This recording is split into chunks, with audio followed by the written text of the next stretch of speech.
Tenemos hoy día un tema que para nosotros consideramos que es muy relevante, sin duda, a nivel de industria energética, pero también, por supuesto, desde la mirada comunicacional, que es lo que nos compete a nosotros como Pollux. Así que felices que nos estén acompañando. Comenzamos nomás pasando los 5 minutos para estar dentro de los tiempos. Si quieres, Francisca, dejas de compartir. ¿Me ven bien? ¿Me escuchan bien? Sí, para que me comenten ahí en el chat si es que hubiera algún... Escucharemos atentos, muy bien. Perfecto, nos ven. Partimos entonces. Muy buenos días, buenas tardes, como decía, buenas noches. Este es un evento internacional, así que prefiero hablar de buena jornada. Mi nombre es Fernanda Varela, soy directora ejecutiva de Pollux Comunicaciones, la primera y única agencia en Chile especializada en materias de energías limpias, sustentabilidad y equidad de género.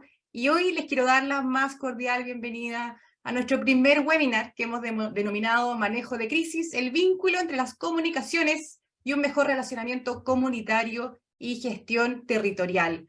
Este evento, como les decía, que tiene una mirada internacional, tiene como objetivo abrir el diálogo, ¿no?, en Latinoamérica sobre cómo se enfrentan actualmente las crisis, con especial foco en los desafíos existentes en el ámbito del relacionamiento comunitario y la gestión territorial, que requiere, por supuesto, el sector energía para lograr una transición energética justa, un tema que está muy presente en los diálogos de la industria. Vamos a ver qué tan presente también está en los diálogos del resto de la región que nos acompaña en nuestro panel. Y por supuesto, en nuestro rol de comunicar y ser un aporte a la discusión, hemos querido hacer este evento que además vincula nuestra esencia, que son las comunicaciones, con un tema de industria tan relevante como es la vinculación de la industria con los territorios. El evento cuenta además con el patrocinio de la Red Iberoamericana de Energías Renovables, así que gracias Red REN por acompañarnos y apoyarnos en esta iniciativa.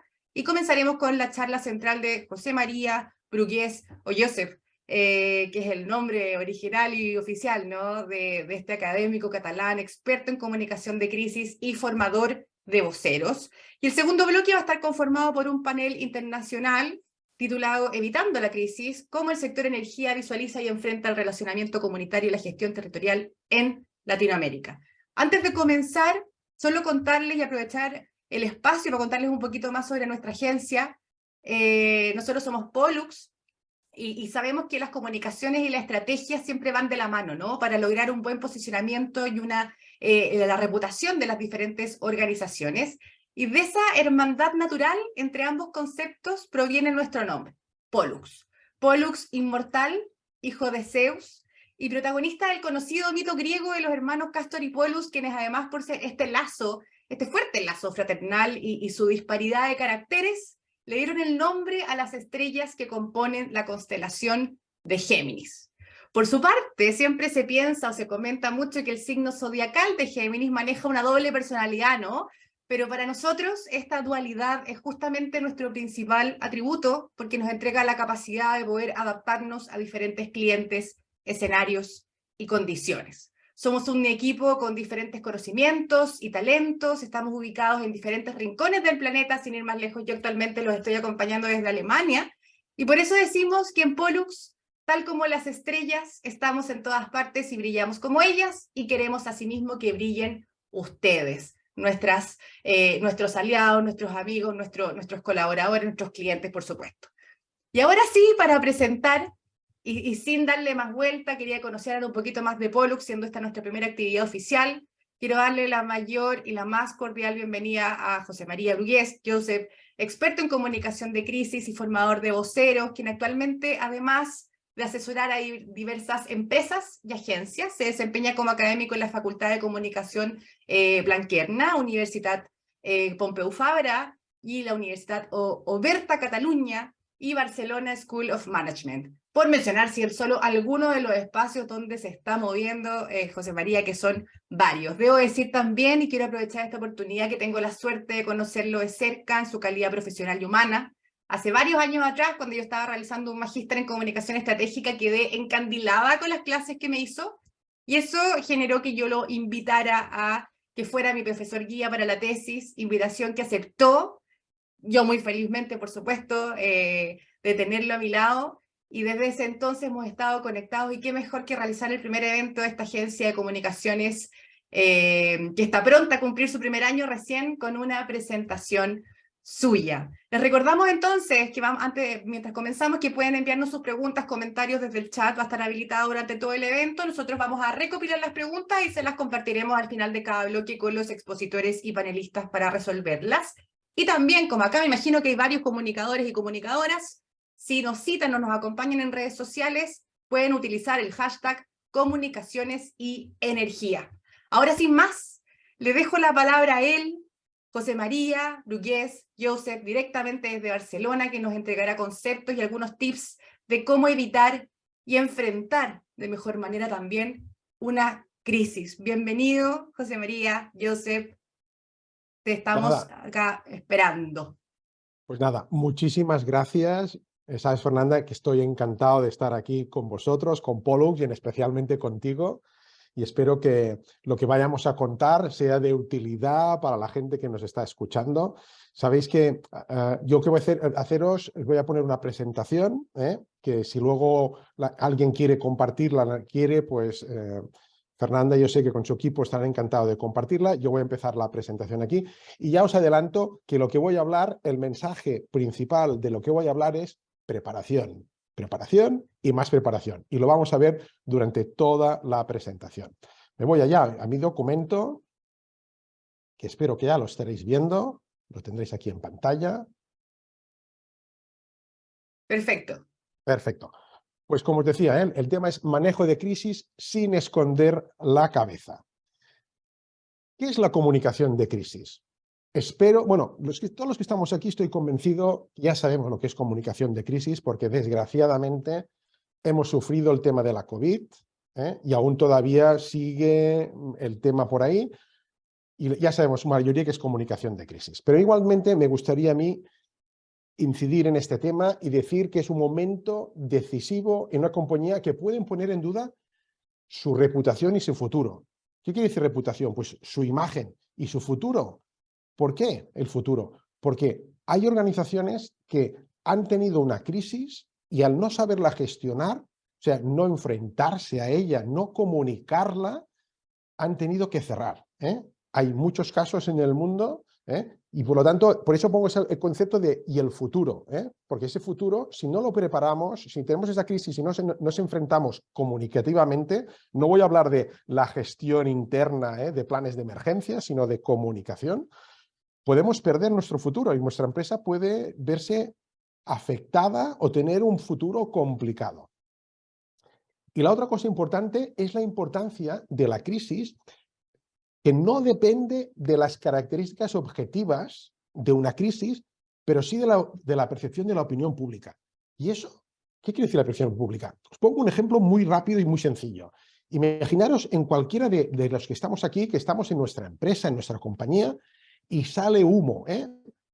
Da igual, sale un humo porque me invento, es que solo hay una papelera que está saliendo humo de allí y sale por una de nuestras ventanas o sale por algún sitio de nuestra factoría, de nuestro centro. Para nosotros vemos que es una papelera, vamos allí y lo vamos a apagar rápidamente, es una cosa que se apaga rápidamente. Pero, como siempre, la gente, todos, y la gente en la calle, te llevamos este aparatito, el móvil. Y alguien ve ese humo, hace una fotografía o hace un vídeo, lo cuelga en sus redes sociales y ahí se monta el lío. Porque como ha salido en los medios, pues ya hay una crisis. Y nosotros sabemos que eso no es una crisis, que lo hemos apagado, lo hemos solucionado, pero se ha convertido en una crisis. Ahí os quería comentar ese tema, que no somos nosotros quien decidimos, tengo una crisis. Muchas veces, quien decide si es una crisis o no, es la opinión pública. Por lo tanto, fijaros la importancia de igualmente que estemos preparados. Otro elemento importante es lo que os decía aquí, ¿no? La reputación. Podemos ser una organización, una compañía que tiene 100 años, da igual, 5, 10, 15, y que tiene una muy, muy buena imagen. Tenemos una imagen muy buena, pero eso en una hora se puede terminar. Bueno, ahora con las redes sociales, en minutos podemos perder esa credibilidad y esa buena imagen. Es por eso que muchas empresas, como conocen esa situación, lo que hacen, se preparan y lo que hacen es escuchar. Escuchar también, no lo que se dice en los medios de comunicación de mi organización, sino también en las redes sociales. Lo peor de todo esto de una condición de crisis, y como os decía al principio, es esconderse. Si no nos escondemos, ¿qué ocurre si alguien se esconde? Cuando digo esconderse es que la organización no dice nada. Pues ¿qué ocurre? Pues lo que os digo aquí a continuación, que si yo no digo nada sobre mi suceso, lo que me ha ocurrido, va a salir alguien y va a decir lo que no es. ¿Qué quiero decir eso? Los periodistas, lo que hacemos es, si hay una crisis, lo que hacemos es llamamos a la organización, nos ponemos en contacto con la organización. Si la organización no se va a poner al teléfono, no nos va a mandar ninguna información, ¿creéis que el periodista lo que hace es, pues me vuelvo a mi redacción, a mi periódico, a mi televisión y ya está? No, él lo que va a hacer, o ella lo que van a hacer, es ir a buscar información. Y van a ir a buscar a los vecinos, al entorno, y entonces esos vecinos y su entorno, ¿creéis que saben algo de lo que nos ha ocurrido? Para nada, para nada. Por lo tanto, es importante estar preparado y tenemos que decir siempre algo. Ahora luego yo os comentaré más cosas, pero fijaros, hay que decir algo. Características de una crisis. Como ya hemos visto algunas, pues no, ahí no me pararé demasiado, pero fijaros, la sorpresa. ¿Cuándo ocurre alguna crisis? Pues siempre las crisis ocurren cuando o tenemos menos personal en la compañía, o un fin de semana que hay menos gente, o hay menos gestión. Siempre ocurre en esos tipos de momentos que nos sorprende a todos. Otro elemento importante en una crisis es la falta de información. Ya os adelanto que al principio de una crisis la falta de información la vamos a tener siempre, porque todo el mundo empieza a preguntar ¿qué ha ocurrido? ¿Por qué ha ocurrido? Vamos a tener muy poca información. Y ya os adelanto que con esa poca información vamos a tener que trabajar en una crisis. La pérdida del control, ¿no? Tenemos la sensación de que todo el mundo, uno corriendo para arriba, para abajo, porque hay un fuego, lo que sea, todo el mundo corriendo para arriba, gritos, y hay esa sensación de la pérdida del control. El otro elemento, que somos el foco de atención, porque contando lo de antes, ¿no? Lo del humo que ha salido en los medios, empiezan a llamar los periodistas, ya empiezan a llamar los familiares de nuestros trabajadores, bueno, somos el foco de atención, o tenemos más que nada esa percepción de que somos un foco de atención. Y evidentemente, además de foco de atención, la sensación de persecución, que nos están persiguiendo. Dejadme que os cuente, perdonad, dejadme que os cuente que esto, si nos hemos preparado antes, si nos hemos preparado ante una posible situación de crisis, ya os adelanto que todo este listado que os he puesto aquí de que son características de una crisis, y hay más, pero os he puesto para mí las más importantes, se rebaja mucho el tema de falta de información porque no estamos tan agobiados, tensos, porque decimos, es que no tengo información. Es que ya sabemos que tendremos muy poca información y por lo tanto ya estaremos preparados. La sensación de pérdida de control la vamos a bajar mucho más porque nos habremos preparado. Lo veréis cuando os empiece a contar cómo prepararse ante una situación de crisis. Por lo tanto, veáis, ya os digo, preparación, preparación y preparación. Para los que no estáis mucho en tema de medios de comunicación, si no sois periodistas, os comento también un poco los medios de comunicación a nivel muy básico para que podáis entender un poco el proceso de las noticias, ¿no? En el caso del humo que os he dicho anteriormente, que nos sale el humo por nuestra fábrica, acordaros, ha habido alguien que ha hecho una foto en un vídeo, pues nada, en una hora o en menos de una hora ya están las redes sociales. He puesto en 3 horas, en 3 horas, y mucho antes, y 3 horas como mucho, ya están en los diarios, en la prensa online, se está hablando de ese humo que ha salido de nuestras instalaciones. Antes de las 5 horas ya estamos en los noticiarios de televisión, de radio, ya se está hablando que a lo mejor era un conato, pero que ya está saliendo las noticias. Y al día siguiente, a las 24 horas, vamos al kiosco en donde compramos los periódicos matinales y allí ya encontramos también nuestra noticia, en la portada o en el interior. Pero ahí está. Poniéndose esto, ¿qué os quiero decir? Que tenemos que estar preparados ante los medios de comunicación, sea cualquiera de ellos, sean redes sociales, sean periódicos online, sea la televisión, sea radio, sea prensa escrita, ¿Por qué? Esto va a correr entre ellos. Son vasos comunicantes. Y alguno de vosotros me va a preguntar, bueno, ¿y si esa noticia la da por primera vez la televisión o la radio? Pues nada, volveremos a este mismo esquema. ¿Que lo dan en las noticias? Nada, en menos de una hora ya estamos en las redes sociales, en la prensa online y al día siguiente en los periódicos. Por lo tanto, es parte de la preparación de los portavoces que ya veréis que hay que estar preparado también ante los medios de comunicación, porque ellos también es un público concreto y es un público muy, muy, muy importante en las crisis. ¿Las crisis son todas iguales? ¿Creéis que todas las crisis son iguales? No, todas las crisis pueden ser muy distintas. Yo ahora aquí a continuación os he puesto algunos elementos que hacen que las crisis puedan ser distintas unas a otras. Una de ellas es que crea historias en los medios de comunicación. ¿Qué quiere decir esto? Esto quiere decir que tenemos ese humo que ha salido, pero luego si ha habido intoxicados, ha habido algún otro problema, lo que hace a los medios de comunicación es buscar información. ¿A esta empresa le había pasado antes alguna otra esta situación de incendio o en su grupo, en su organización?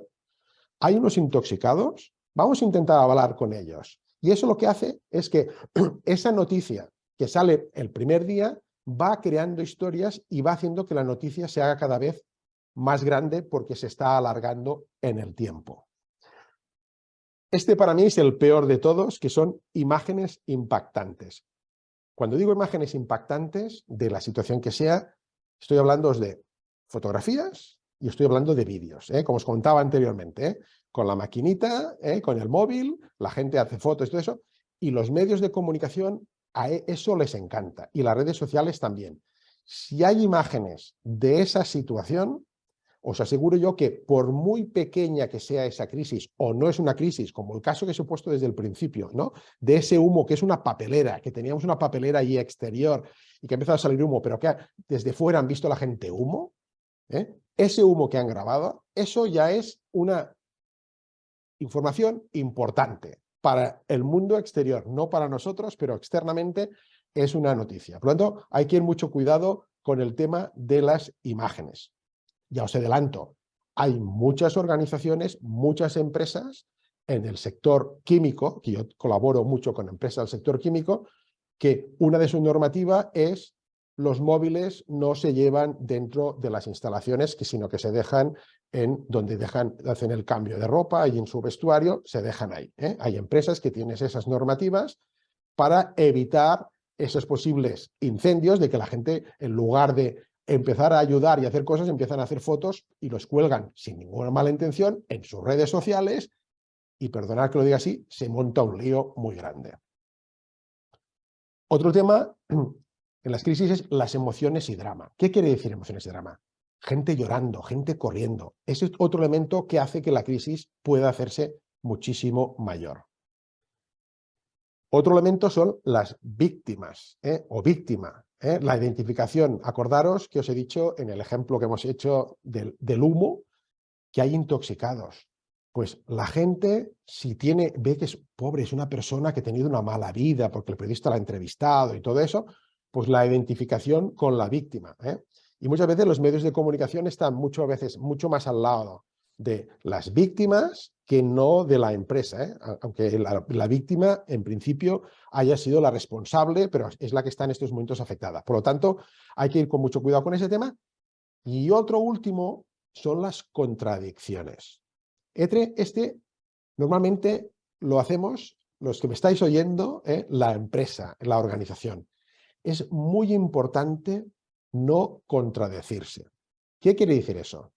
Pues si en una organización no tenemos claro quién es el portavoz, quién es el que va a hablar de nuestra organización, ¿qué ocurre? Pues que habla mucha gente. ¿Y qué ocurre? Y vuelvo al ejemplo de antes. Imaginaos con el tema de los intoxicados. Alguien dice, oye, ha habido 2 intoxicados. Y alguien de nuestra organización dice que son 3. Para los medios de comunicación esto es fantástico, porque dicen, hay contradicción interna en esta organización. Entonces, ¿qué piensan los periodistas? Primero lo que piensan y dicen, hay contradicción, estos no saben cuántos heridos tienen, a lo mejor hay alguno de ellos que ha mentido. Bueno, esto es un tema que hay que prepararlo. Hay que decir quién es el portavoz. Ahora lo veréis cuando os lo cuento lo demás. Pero para que veáis un poco que las crisis, perdonad, no son todas iguales, ¿eh? Y dependiendo de qué tipología, que ahora os lo iré contando, no os preocupéis.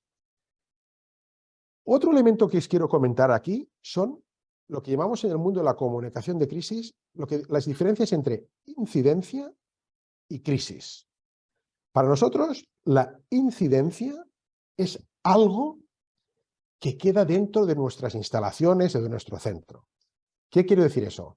Ha ocurrido algo grave en nuestro centro, pero nadie se ha enterado puertas para afuera. Ha quedado dentro de nuestro centro. Mientras que la crisis es que ese suceso ha aparecido en los medios de comunicación o redes sociales. Algunos diréis, bueno, pues fantástico, mira qué bien, ojalá tengamos muchas incidencias. Consejo que os doy: evitar llegar a las incidencias, analizar muy bien las incidencias. Si tenemos incidencias en nuestra organización que se repiten mucho, consejo que os doy: veamos, analicemos, ya no es un tema de comunicación, esto no es un tema de comunicación, pero internamente analicemos cómo podemos evitar esa incidencia. ¿Por qué? Porque la incidencia es la antesala de la crisis, ¿eh? Y los de comunicación, los que estáis aquí de comunicación lo sabéis muy bien, aunque tengamos una incidencia en la organización o una crisis, tenemos que estar preparados. ¿Para qué? Para que esa incidencia se pueda convertir en una crisis. Consejo: no esconder las incidencias, porque las incidencias al final se convierten en crisis. Y da igual que hayan pasado meses o años. Pongamos el caso de que alguien ha tenido una muy mala experiencia con nuestra organización, un trabajador, lo que sea, y un día se le ocurre salir en los medios de comunicación y decir su mala experiencia o lo que le ha ocurrido hace unos años. ¿Sabéis qué ocurre normalmente?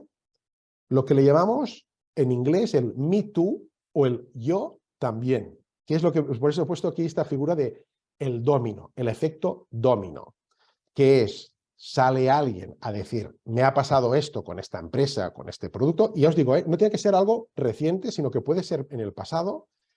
Aparece esta persona porque antes sería por timidez, por vergüenza, lo que fuera, no ha salido, pero ahora sale y lo cuenta a los medios de comunicación o lo cuenta en su red social.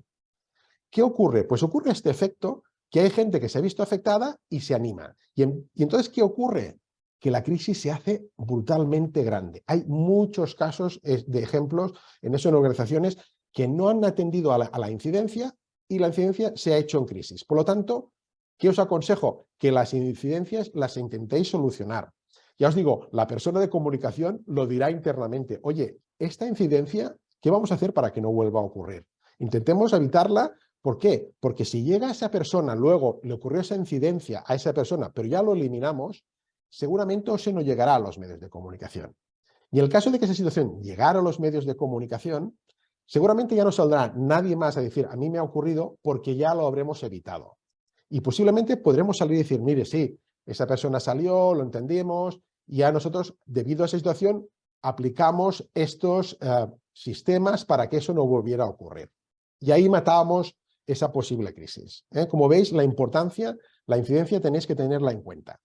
En resumen, como os decía anteriormente, preparación, preparación y más preparación.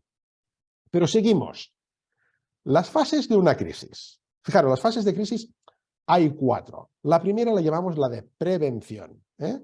Vamos a ver qué situaciones se nos puede generar en una crisis. La segunda fase le llamamos preparación, que es donde vamos a preparar los protocolos, la formación, etcétera, etcétera.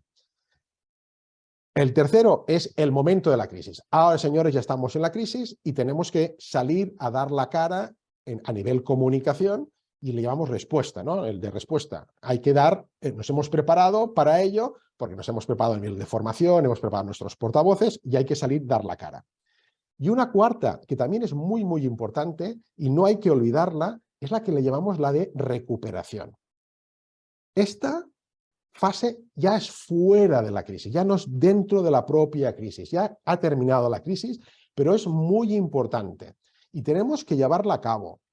¿Por qué? Porque fijaros, os lo he puesto aquí, hay que analizar y evaluar lo que hemos hecho bien y lo que no hemos hecho bien hay que mejorarlo, cambiarlo, sustituirlo. ¿Para qué? Para que si nos volviera a ocurrir otra vez la crisis, no volvamos a repetir ese error, ¿eh? Y a nivel comunicativo, ¿eh? Os estoy hablando aquí. Luego hay el nivel interno también de gestión interna, no de comunicación, sino de management interno. Ahí hoy yo no os voy a hablar de este tema, no es mi especialidad, sino mi tema es la comunicación. Por lo tanto, esta cuarta fase no os la saltéis, por favor. Es muy, muy importante también evaluar lo que hemos hecho bien y lo que hay que mejorar.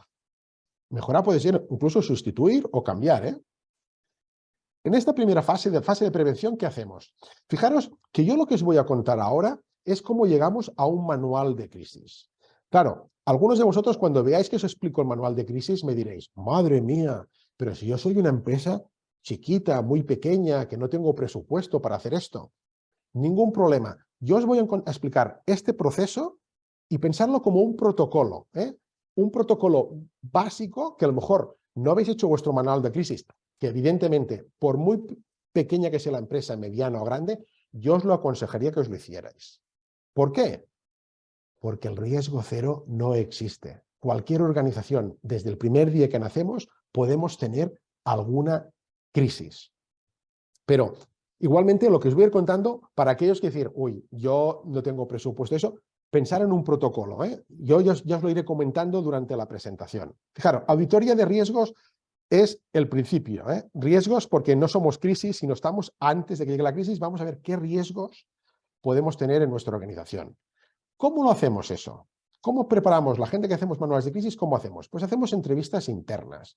Hablamos con los equipos y con responsables de las distintas áreas. ¿Qué hacemos más? Analizamos e investigamos el sector. ¿Cómo? Pues vemos en medios de comunicación, en redes sociales, la empresa nuestra, en su sector, qué otras situaciones ha habido, no que tenga en nuestra organización, sino en otras organizaciones. ¿Por qué? Porque lo que hacemos es, lo que ha pasado en la empresa X, ¿nos puede ocurrir a nosotros? Y os digo yo que muchísimas veces sí. Las organizaciones dicen gente, no, que nuestra organización es muy buena, estamos muy bien preparados. Pero da igual, pongámoslo, esa situación, en nuestro listado por si llegara a ocurrir y así ya estaremos preparados. Y finalmente en este apartado hay que ponerse en las peores situaciones. ¿Qué nos podría ocurrir peor que eso? ¿Para qué? Para estar totalmente preparados. Y llego al manual de crisis, ¿eh? Ahora aquí el manual de crisis, ¿qué es? Porque hay gente que dirá, ¿qué me está contando ahora aquí Josep María de un manual de crisis? Mira, el manual de crisis es el elemento central de la comunicación de crisis.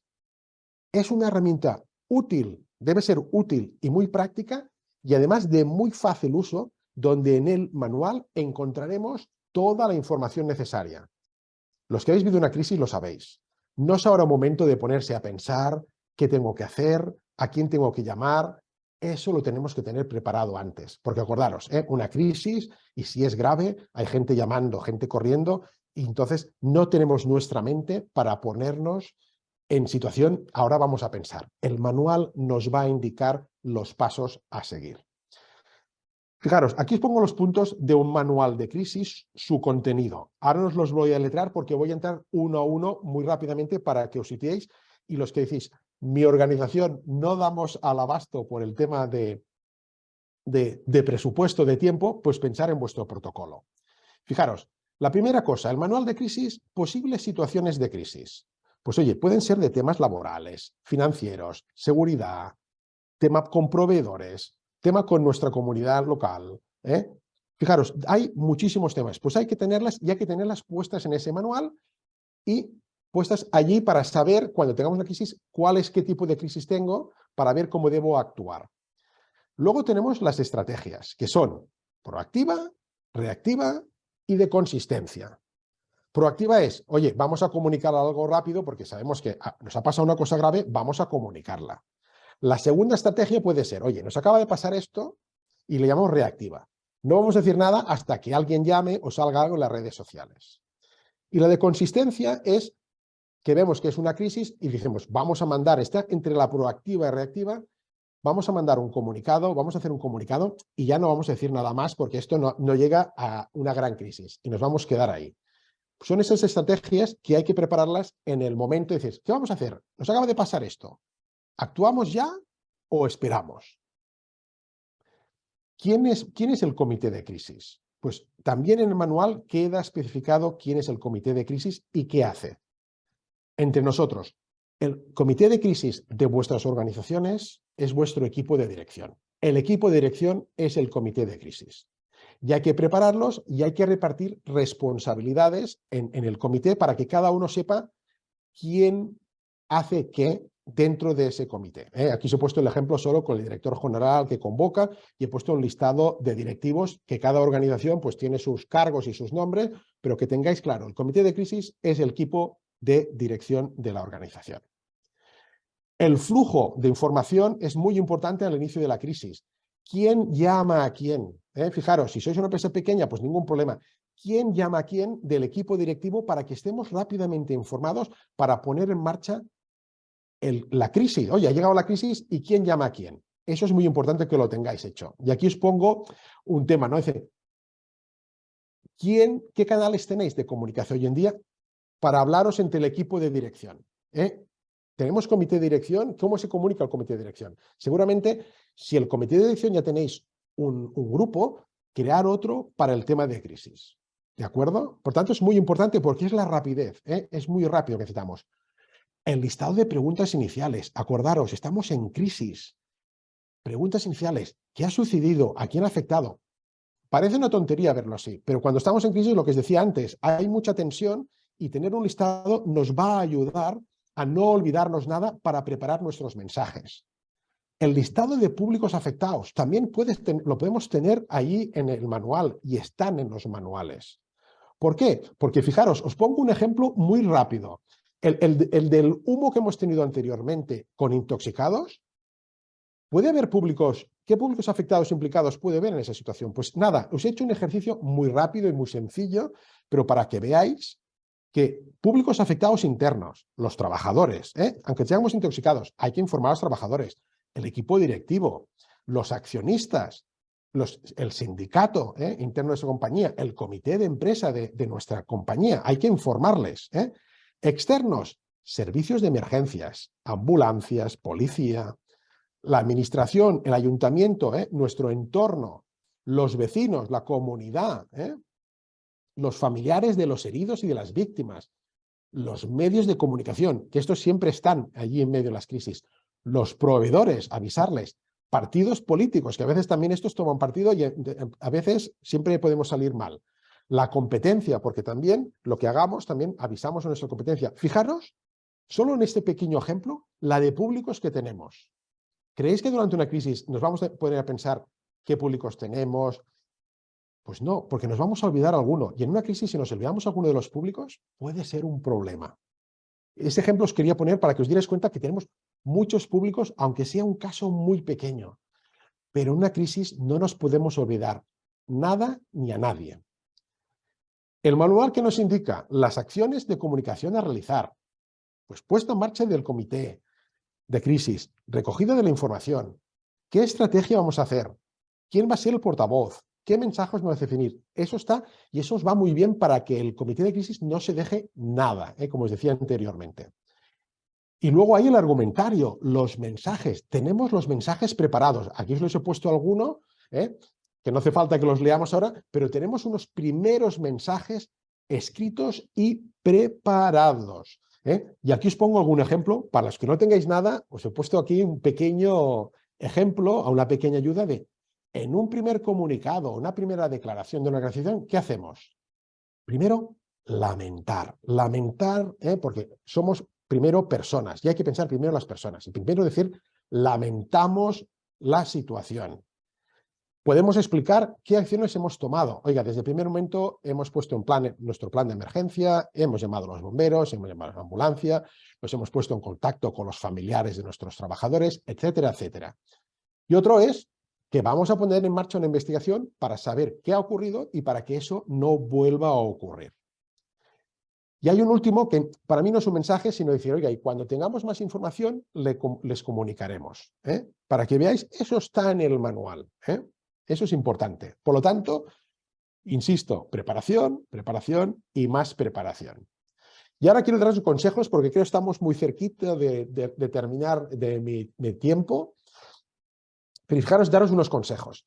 Fijaros que yo os he enseñado lo que es el manual. Algunos de vosotros diréis, eso es muy amplio, ya os digo yo, es muy amplio la preparación, se necesitan unas cuantas semanas, pero para empresas pequeñas, yo os aconsejaría hacer un protocolo básico, tener vuestro protocolo básico, de decir quién es el comité de crisis, tener preparados esos primeros mensajes, quién son nuestros públicos, porque eso os va a dar mucha agilidad, porque es importante en una crisis ser rápido a la hora de responder. Por tanto, consejos para los que vayáis a hacer portavoces. Acordaros, consejo, portavoces solo, ante los medios de comunicación solo va a haber uno, un único portavoz. ¿Por qué? Porque eso va a dar más consistencia al mensaje, y no vamos a entrar en contradicciones, como os comentaba anteriormente, que eso es un peligro. El portavoz tiene que manifestar calma y control.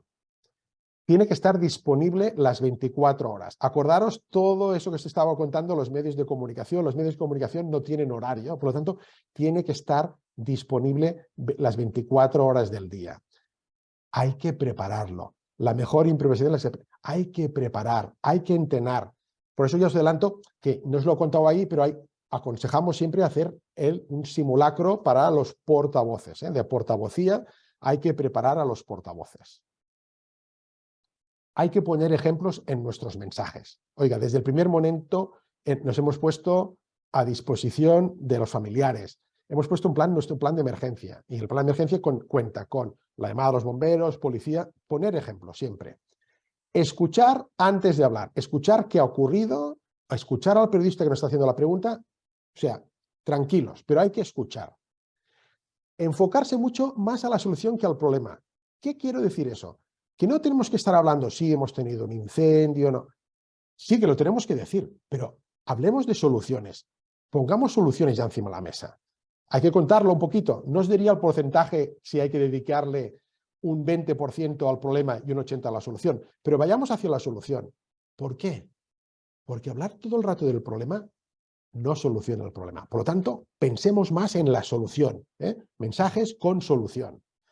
Controlar el tiempo, lo que os decía, pensar que tenemos que ser rápidos, a nivel medios de comunicación tenemos que ser muy claros, muy breves a través de medios, por lo tanto hay que controlar muchísimo el tiempo, no especular, bueno, ya veremos, solo demos la información que creamos que podemos dar, o sea, los datos que tengamos claros, esos son los que podemos dar. En una crisis, modestia, humildad, no ponerse, bueno, somos una gran multinacional, y el periodista o la gente te oye y dice, sí, sí, eres una gran multinacional, pero tienes un muerto, 2 muertos. Por lo tanto, vayamos al tema de la modestia. Lamentamos, estamos haciendo una investigación, etcétera, etcétera. Y finalmente, el me interesa, no me interesa. Hay que prepararse las preguntas y las preguntas que nos van a hacer y las respuestas, un poco con el argumentario. Hay que prepararse. Y finalmente, en mi parte de mi presentación, consejos finales. Tenéis que estar preparados. ¿Por qué? Porque habrá rapidez y eficiencia, seréis rápidos y más eficientes a nivel de organización. Saber qué hacer, conocer nuestros protocolos internos. Lo que os estoy diciendo, intentar hacer, aunque sea un protocolo de un tema de crisis para estar preparados. Estad atentos, lo que os decía antes, las incidencias. Vigilemos si hay muchas incidencias. Intentemos evitarlas para que eso no se repitan y no lleguen a crisis. Analizar las necesidades de nuestros empleados es muy importante. Y otro también muy importante, que muchas veces nos olvidamos, es hablar y escuchar a nuestro entorno, más cercano, asociaciones de vecinos, autoridades. Escuchemos a la gente porque eso también nos va a ayudar a descubrir posibles crisis de futuro. Y si las descubrimos antes, posiblemente las podamos evitar y no lleguen a crisis. Fijaros que con todo esto es lo que os quería contar, y alguien me puede decir, oye, ¿y el manual de crisis? ¿Solo lo utilizamos cuando está en plena crisis? Y os diría, no, el manual de crisis nos va a servir para otra cosa. Acordaros que hemos puesto unos argumentarios. Estamos creando unos mensajes para cuando ocurra esa crisis. Pues muchas veces esos mensajes que habéis puesto ahí al final, en los argumentos, muchos de ellos los podemos coger y llevarlos al presente, y muchos mensajes de esos los podemos empezar a contar hoy. Como ejemplo, diréis, ponme un ejemplo muy fácil.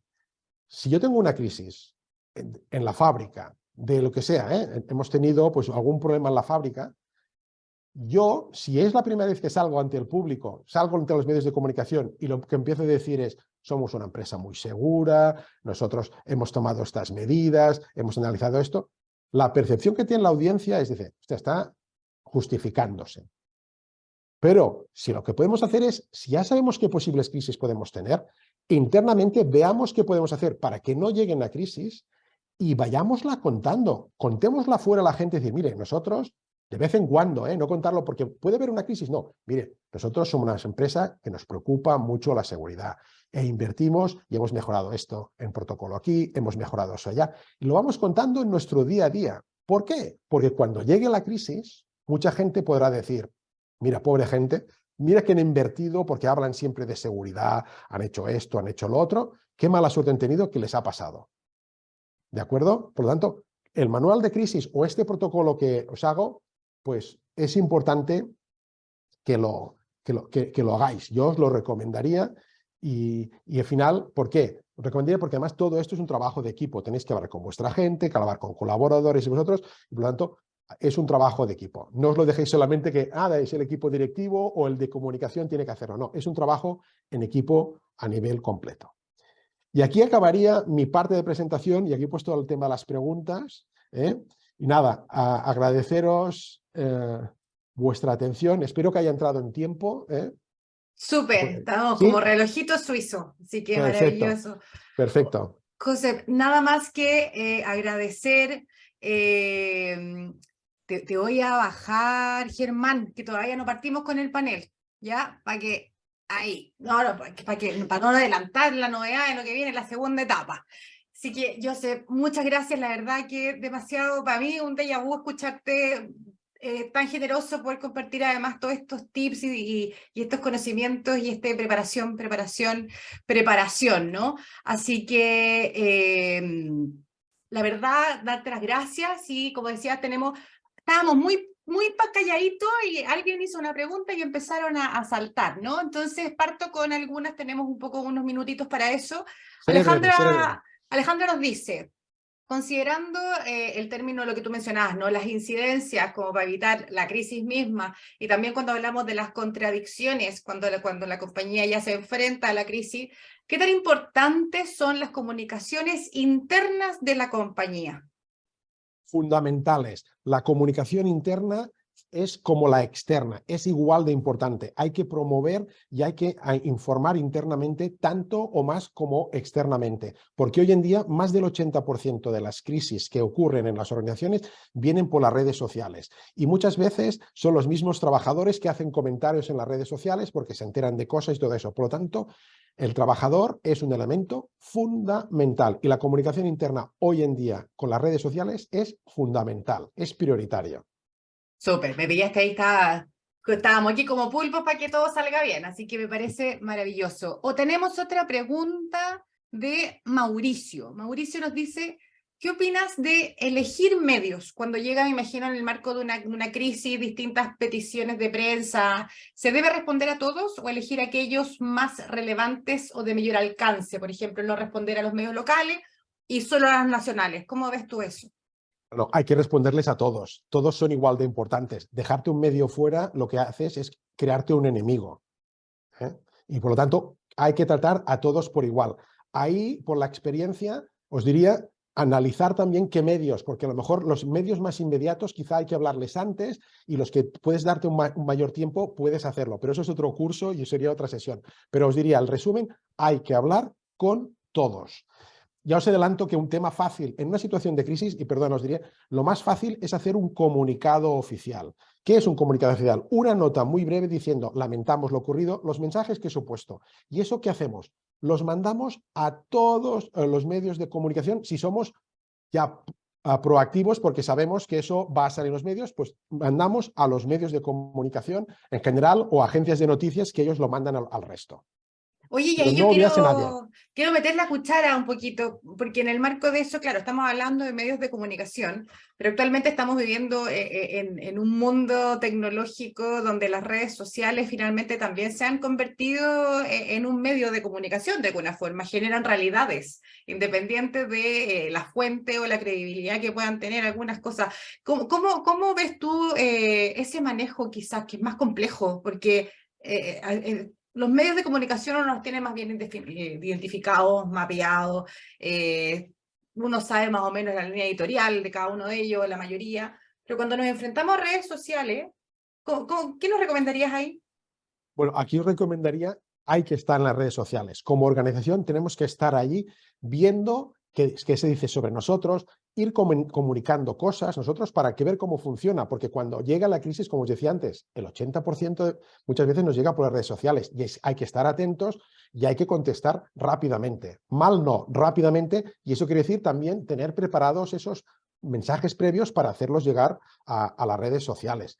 Y eso también quiere decir analizar qué medios, redes sociales son, no digo más importantes, sino va a haber redes sociales pequeñas, minúsculas, que no las sigue nadie, pero eso lo sabemos nosotros porque lo habremos analizado antes.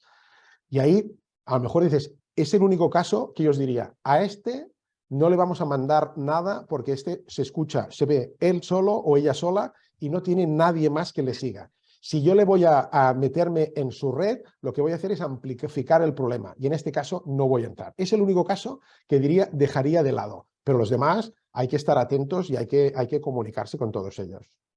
Totalmente de acuerdo. Nicolás nos pregunta, espérate, se me pasó acá. Nicolás, ¿alguna recomendación para evitar filtraciones desde dentro de la compañía, sobre todo pensando en empresas contaminantes como químicas y petroleras? Por dar algunos ejemplos, porque son varias. Bueno, lo que se hace normalmente en todas las organizaciones ya se informa internamente que los portavoces oficiales de la organización ante, por ejemplo, una crisis o lo que sea, solo hay varias personas y esos son los portavoces. Y si alguien dice, oye, hay que hablar, el que hace de portavoz es la de alta dirección o si hay que delegar en alguien, lo hace desde dirección y dice, pues tú puedes hablar, pero esta persona tiene que estar preparada. Por lo tanto, hay que mentalizar a la gente que la gente no son portavoces de la organización. Es que ese es un tema mucho más largo, ¿eh? Lo hago así muy sencillo para no Claro. extenderme más. Claro, tratamos de acotar en 30 Eso. minutos lo que es evidentemente mucho más profundo, pero se agradece. Acá hay muchos comentarios de la claridad de tu presentación, de lo importante que ha sido, así que solo buenas palabras para ti. Me pregunta Alejandra, bibliografías o web especializadas sobre crisis organizacionales quizás que podamos levantar y compartir con quienes nos están escuchando y viendo hoy. Me la anoto y os las paso, os los hago llegar a vosotros y los compartís, bibliografía. La agregamos ahí en un slide Exacto, final y se los mandamos completitos. ningún problema. Maravilloso. A ver, acá, Alex Polanco, ¿existe alguna norma ISO para generar manual de crisis? Ahí la verdad yo creo que se nos escapa, no sé. No, no hay ni una norma ISO del manual de crisis porque lo que os he enseñado yo es el básico y allí es donde vas haciendo y cada organización, depende de la organización, es un manual más grande o más pequeño, pero no hay ni una norma ISO que diga, usted tiene que tener un manual de crisis. No, no existe. Respondido ahí entonces, Alex. ¿Qué experiencias o casos recomiendas revisar de organizaciones que tuvieron crisis y pudieron salir adelante? Quizás acá podemos aprovechar esa pregunta. No sé si te animas a contar algún caso particular que te haya tocado vivir o que tú conozcas de cerca, de qué pasó, cómo se enfrentó y quizás los resultados cortitos. ¿Nos dará el tiempo? No, pero fijaros, no, os pongo un ejemplo, ¿no? Trabajando por una empresa química, la empresa química dijo, oye, tenemos teniendo incidencias, hicimos el manual de crisis, hicimos el manual de crisis, preparamos a todo el equipo directivo y, por desgracia, tuvimos una crisis. Luego lo decía la organización, fantástico no por la crisis, sino fantástico que nos hubiéramos preparado porque fueron muchísimo rápidos, supieron quién fue el portavoz y eso le dio mucho más credibilidad a la organización. Porque cuando hicimos el manual empezamos también, fijaros, la comunicación de crisis empieza antes que llegue la crisis. hay que empezar a comunicar cosas positivas de qué hace la organización. Y claro, al hacer ese manual dijeron, oye, pues esto que hemos puesto aquí, los mensajes de que, oiga, nosotros controlamos esto, invertimos cada año tantos miles de euros o de dólares en mejorar nuestras instalaciones, por contarlo antes, no me lo pongas en el manual de crisis que lo pones ahí cuando ocurre algo, porque suena justificación, contarlo antes. Y con ellos hicimos eso. Lo preparamos, empezamos a lanzar mensajes positivos, sobre todo de esa parte, porque si llega la crisis, cuando llegue, como os comentaba antes, hombre, qué mala suerte han tenido, porque fíjate que se dedican a ello. Tú, como sabes muy bien, yo soy el director de un parque temático aquí en España, el primer parque temático que se llama PortAventura, y eso lo apliqué en mí. Y entonces empecé a hacer toda la comunicación de las cosas positivas antes y de los problemas que podía tener yo en el parque. Y desgraciadamente tuve esa situación. Se me murió una persona en una atracción y tuve que hacer de portavoz de la empresa. Y los medios de comunicación, las redes, no atacaron tanto porque nosotros habíamos contado cosas. No puedes ocultar la víctima, pero fueron mucho más benevolentes. ¿Por qué? Porque habíamos contado antes todas las cosas que hacíamos de seguridad y la percepción era que éramos una empresa segura. Tuve otro déjà vu que me encanta.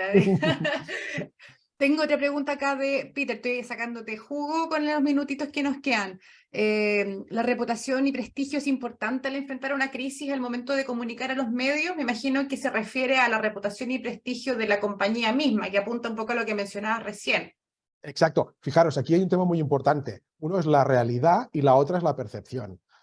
Para una organización, para comunicación, por eso es muy importante que antes de la crisis analicemos qué percepción tiene la gente fuera de nosotros. ¿Por qué? Porque si vemos que es mala, tenemos que mejorarla comunicativamente, porque cuando llegue la crisis, y si ya es mala la percepción que tiene sobre nosotros, va a ser muchísimo peor la crisis.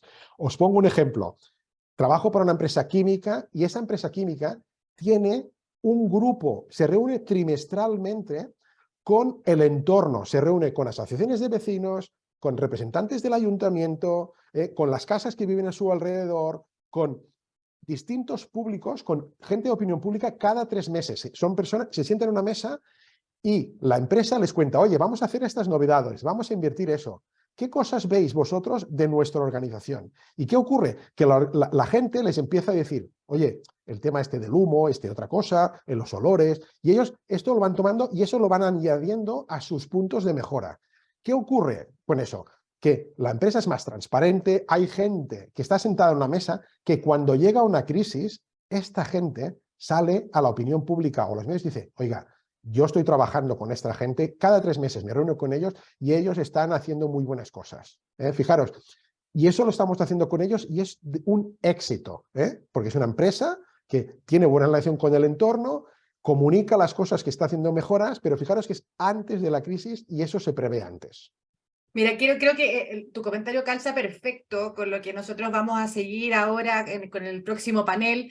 Solo quiero mencionar que de alguna forma respondiste la pregunta acá de Franklin, que es cómo manejar una crisis creada por actores ajenos o expositores a un proyecto de desarrollo como podría ser un proyecto de energía. Y ahí me cuelgo de lo que tú señalabas. Volvemos a preparación y en este tema en particular que estamos viendo en este webinar también relacionamiento temprano, ¿no? Relacionamiento efectivo, periódico, no esta cosa que uno aparece y después desaparece, sino lo que tú mencionabas.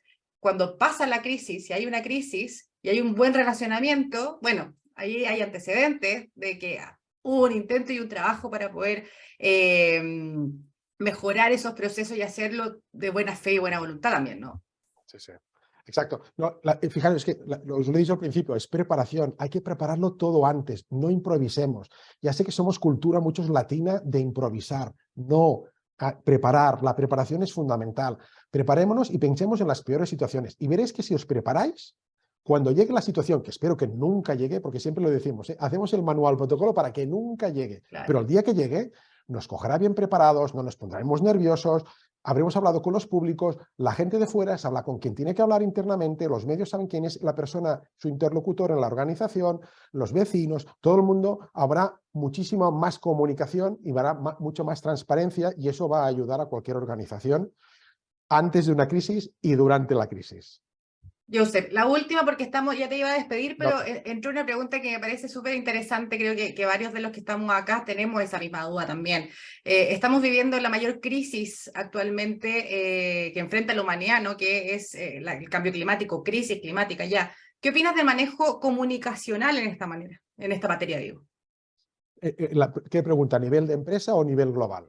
Yo me Sí, imagino que a nivel global, porque siempre se cuestiona que los comunicadores o los periodistas hablamos mucho muy fatalistas, que eso genera un rechazo, que debería ser otra estrategia, quizás un comentario independiente que quizás no estás tan directamente involucrado en este tema, pero sin duda tienes ahí tu visión, no me cabe duda. sí, sí, no, los periodistas tenemos siempre la mala fama, ¿no? Que hablamos de las cosas malas. No, hablamos también de las cosas buenas. No, no somos gente que ya hemos tenido un mal pasado y siempre seamos negativos, ¿no? Contamos también cosas positivas. Para mí el tema de medio ambiente, aquí para mí hay un problema que es global, ¿eh? Y no quiero abrir una buena puerta, que es el mundo del mundo político, ¿no? La gente, cuando entramos en el mundo de la política, cada país, hablamos solo cara a la galería, que decimos en español aquí en España, ¿no? Cara a la galería. ¿Qué toca hoy hablar? Ah, toca de humos. Ah, pues voy a salir a hablar de humos y mucho bla, bla, bla y poca acción. Esa es mi sensación en ese aspecto. Y claro, los comunicadores, en este caso los periodistas, pues muchos no tienen muchas veces esa parte crítica para decir, oiga, usted está haciendo bla, bla, bla, cuénteme qué es lo que va a hacer. No me diga lo que hará, lo que sea, cuénteme. Y ahí me echaría también piedras a nosotros, ¿no? Es decir, tendríamos que ser también más críticos y también al final la gente de la calle tendríamos que ser los que apretamos y exigimos a nuestros políticos porque los hemos votado y a nuestros representantes. Y ahí creo que radica el principal problema y que muchas veces se pone por delante, debido también ahora a la COVID, se pone mucho por delante la economía, por delante de la salud, y la salud, cuando digo salud, la humana y la del mundo. ¿Eh? Y ahí Y en es que este digo, caso es del otro debate planeta, del claro. planeta. No sé si he José, contestado, pero es un problema complicado. sí, no, me encanta además que estamos en tiempo, te agradezco muchísimo que nos hayas acompañado, la claridad, el talento, el conocimiento, la experiencia que nos has podido traspasar, especialmente en mi caso que soy comunicadora también, muy, muy agradecida que nos hayas acompañado, pero antes de que te vayas, quiero, mientras damos paso al segundo bloque, te pido que te puedas quedar unos minutitos con nosotros Sí. porque quiero sacar una fotito grupal ahí mientras se van uniendo nuestros panelistas. Y así pasamos entonces también al panel de conversación denominado Evitando una crisis, cómo el sector energía visualiza y enfrenta el relacionamiento comunitario y la gestión territorial en Latinoamérica. Comienzo entonces dándole la bienvenida a Carlos Finat. Él es consultor experto en transición energética, quien moderará este espacio, transición energética y cambio climático, se me había quedado atrás, ¿no? También a los panelistas y las panelistas, Macarena Álvarez, ella es directora de Asuntos Comunitarios y Buenas Prácticas de Generadoras de Chile, Paloma Sarria, directora ejecutiva de la Asociación Peruana de Energías Renovables, Germán Corredor, director ejecutivo de SER Colombia, y Eduardo Rosero, director ejecutivo de la Asociación Ecuatoriana de Energías Renovables y Eficiencia Energética, todas ellas asociaciones gremiales que están trabajando para lograr una transición energética global. Quiero aprovechar de excusar a Analía Rojas, directora ejecutiva de Acera, quien lamentablemente tuvo un cambio de agenda de último minuto y no nos pudo acompañar, pero mando muchos saludos a los panelistas y también, por supuesto, a la audiencia. Acá probablemente, Germán, denme un segundo, le voy a pedir que prenda su cámara, como se la apagué hace un ratito, quizás ahora no puede. Germán, ¿estarás por ahí? Eso. Ahí estamos, Germán, ahora sí. Así que solo para que puedan tomarse quiero que nos tomen una fotito a todos aquí presentes. Voy a dejar de hablar. Y ahora sí, Joseph, te liberamos. Si nos quieres acompañar a este segundo bloque, por supuesto que muy bienvenido, pero entendemos que tienes también una agenda muy apretada, así que gracias, muchas gracias. Estaré un ratito y muchas gracias a todos por vuestra atención y por los mensajes que estoy viendo que estáis mandando. Y gracias, Fernanda, por invitarme y encantado. Un honor para mí, Joseph, así que Y para muchas mí gracias. más, a vosotros. Un abrazo, un beso grande. Chao. Les recuerdo entonces, vamos a comenzar el segundo bloque. Pueden enviar sus preguntas por el chat, como lo hicieron también en la primera parte, y nosotros después al final compartiremos con los panelistas, en este caso con el moderador que va a llevar adelante el bloque de preguntas y respuestas. Y les recuerdo nuestro hashtag comunicaciones y energía por si comparten también su participación en este seminario. Carlos, ahora sí, el panel es todo tuyo, yo me desaparezco. Un abrazo grande y muchas gracias por habernos acompañado. La verdad que por la confianza, la disposición, para mí también es un lujo tener este panel tan power. Así que los dejo. Gracias, Dale, Carlos. Fernanda. Quisiera agradecer la invitación a moderar este panel y especialmente quisiera agradecerle a Josep la generosidad de compartir sus conocimientos. La verdad es que uno puede decir que estas cosas son muy lógicas, ¿verdad? Una vez que las escucha, pero realmente el esquema que él plantea, ¿verdad? Y lo aplicable que es a organizaciones de todo tipo, creo que es un gran valor y un takeaway que tenemos, ¿verdad? Para llevarnos de este evento. Y quedó planteado la materia del segundo evento para ti, pues, Fernanda, sobre comunicaciones en torno al cambio climático. Totalmente anotado, Carlos. Que tiene una particularidad, no hay un propietario, nadie se ha hecho responsable del cambio climático, lo cual es obvio, digamos, pero genera ciertas particularidades. Bueno, nos vamos a organizar en este panel en 2 tandas de preguntas con 5 minutos máximo de respuesta de parte de cada uno de los preguntados, y al final vamos a dar 5 minutos para que puedan plantear algún tema particular, ¿verdad?, que quisieran plantear que no haya sido preguntado. Las preguntas las voy a hacer al azar de una lista que he compilado anteriormente, y partimos con Paloma. Partimos con Paloma y la pregunta es, ¿tú visualizas en la región alguna gestión comunitaria que pudiese ocasionar una crisis en la industria energética? Bueno, antes que nada, gracias Fernanda por la invitación, gracias Carlos por moderar el panel y gracias a los otros panelistas por estar acá. Me parece que es realmente un súper evento y un panel de lujo sobre un tema que es tan relevante, ¿no? Y cada vez va a ser más relevante para los mercados donde el desarrollo de renovables y otras industrias avanza rápidamente, ¿no? Sí, definitivamente lo visualizo como una potencial crisis en la industria energética, sobre todo si no hay una correcta planificación y no gestionamos bien el sector privado y el Estado, ¿no? En el caso de Perú, bueno, solo para poner en contexto, yo voy a hablar un poco de mi experiencia en Perú, ¿no?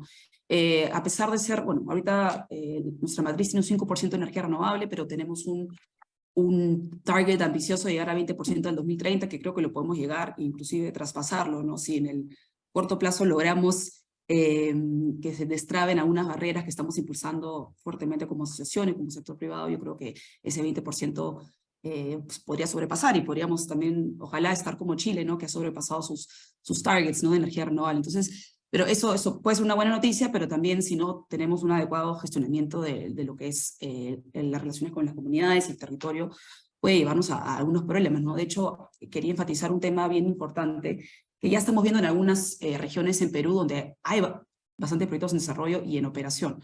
Por ejemplo, en la zona lo hemos visto, ¿no? Hay zonas donde, a pesar de haber importantes proyectos de gran envergadura en operación, el acceso a electricidad o el servicio, ¿no? La calidad del servicio que reciben las comunidades adyacentes no es el mejor, ¿no? Entonces, digamos, hay una incoherencia ahí, ¿no? Que hasta ahora no, digamos, no ha saltado mucho o no es un real, digamos, problema ahorita, pero cuando haya muchos más proyectos, muchas más plantas, lo va a hacer, ¿no? Entonces yo creo que desde el sector privado tenemos que hacer, y desde las áreas de sostenibilidad y relaciones comunitarias de las empresas, se tiene que hacer un esfuerzo, ¿no? Por tratar de, bueno, lo ideal sería evidentemente poder ayudar a solucionar ese problema que tienen las comunidades, ¿no? De una mala calidad de servicio de energía o poco acceso, porque, bueno, estás instalando un proyecto al costado, o servir de articulador entre las comunidades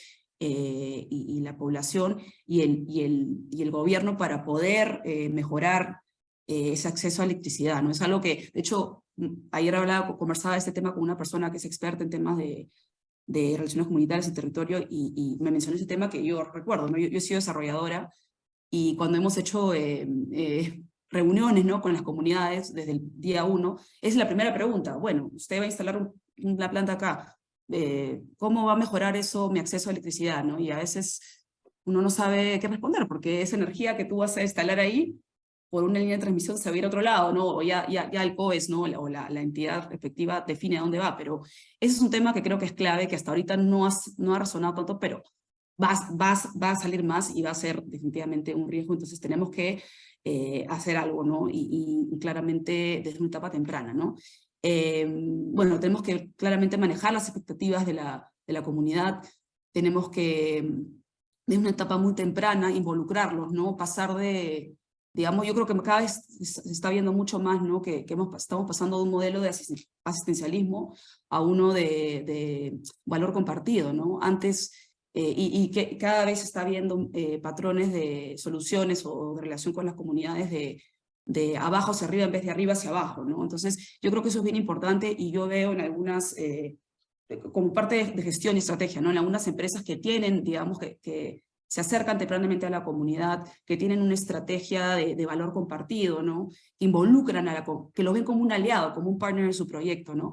Veo que eso es una buena forma digamos, desde una etapa temprana, tener una buena relación con la comunidad y evitar riesgos a futuro, ¿no? Y eso no siempre soluciona los posibles problemas, pero hace que el proceso sea más sostenible, genera confianza, ¿no? Se entienden también cuáles son las limitantes que puede poner la comunidad y se trata de gestionarlas.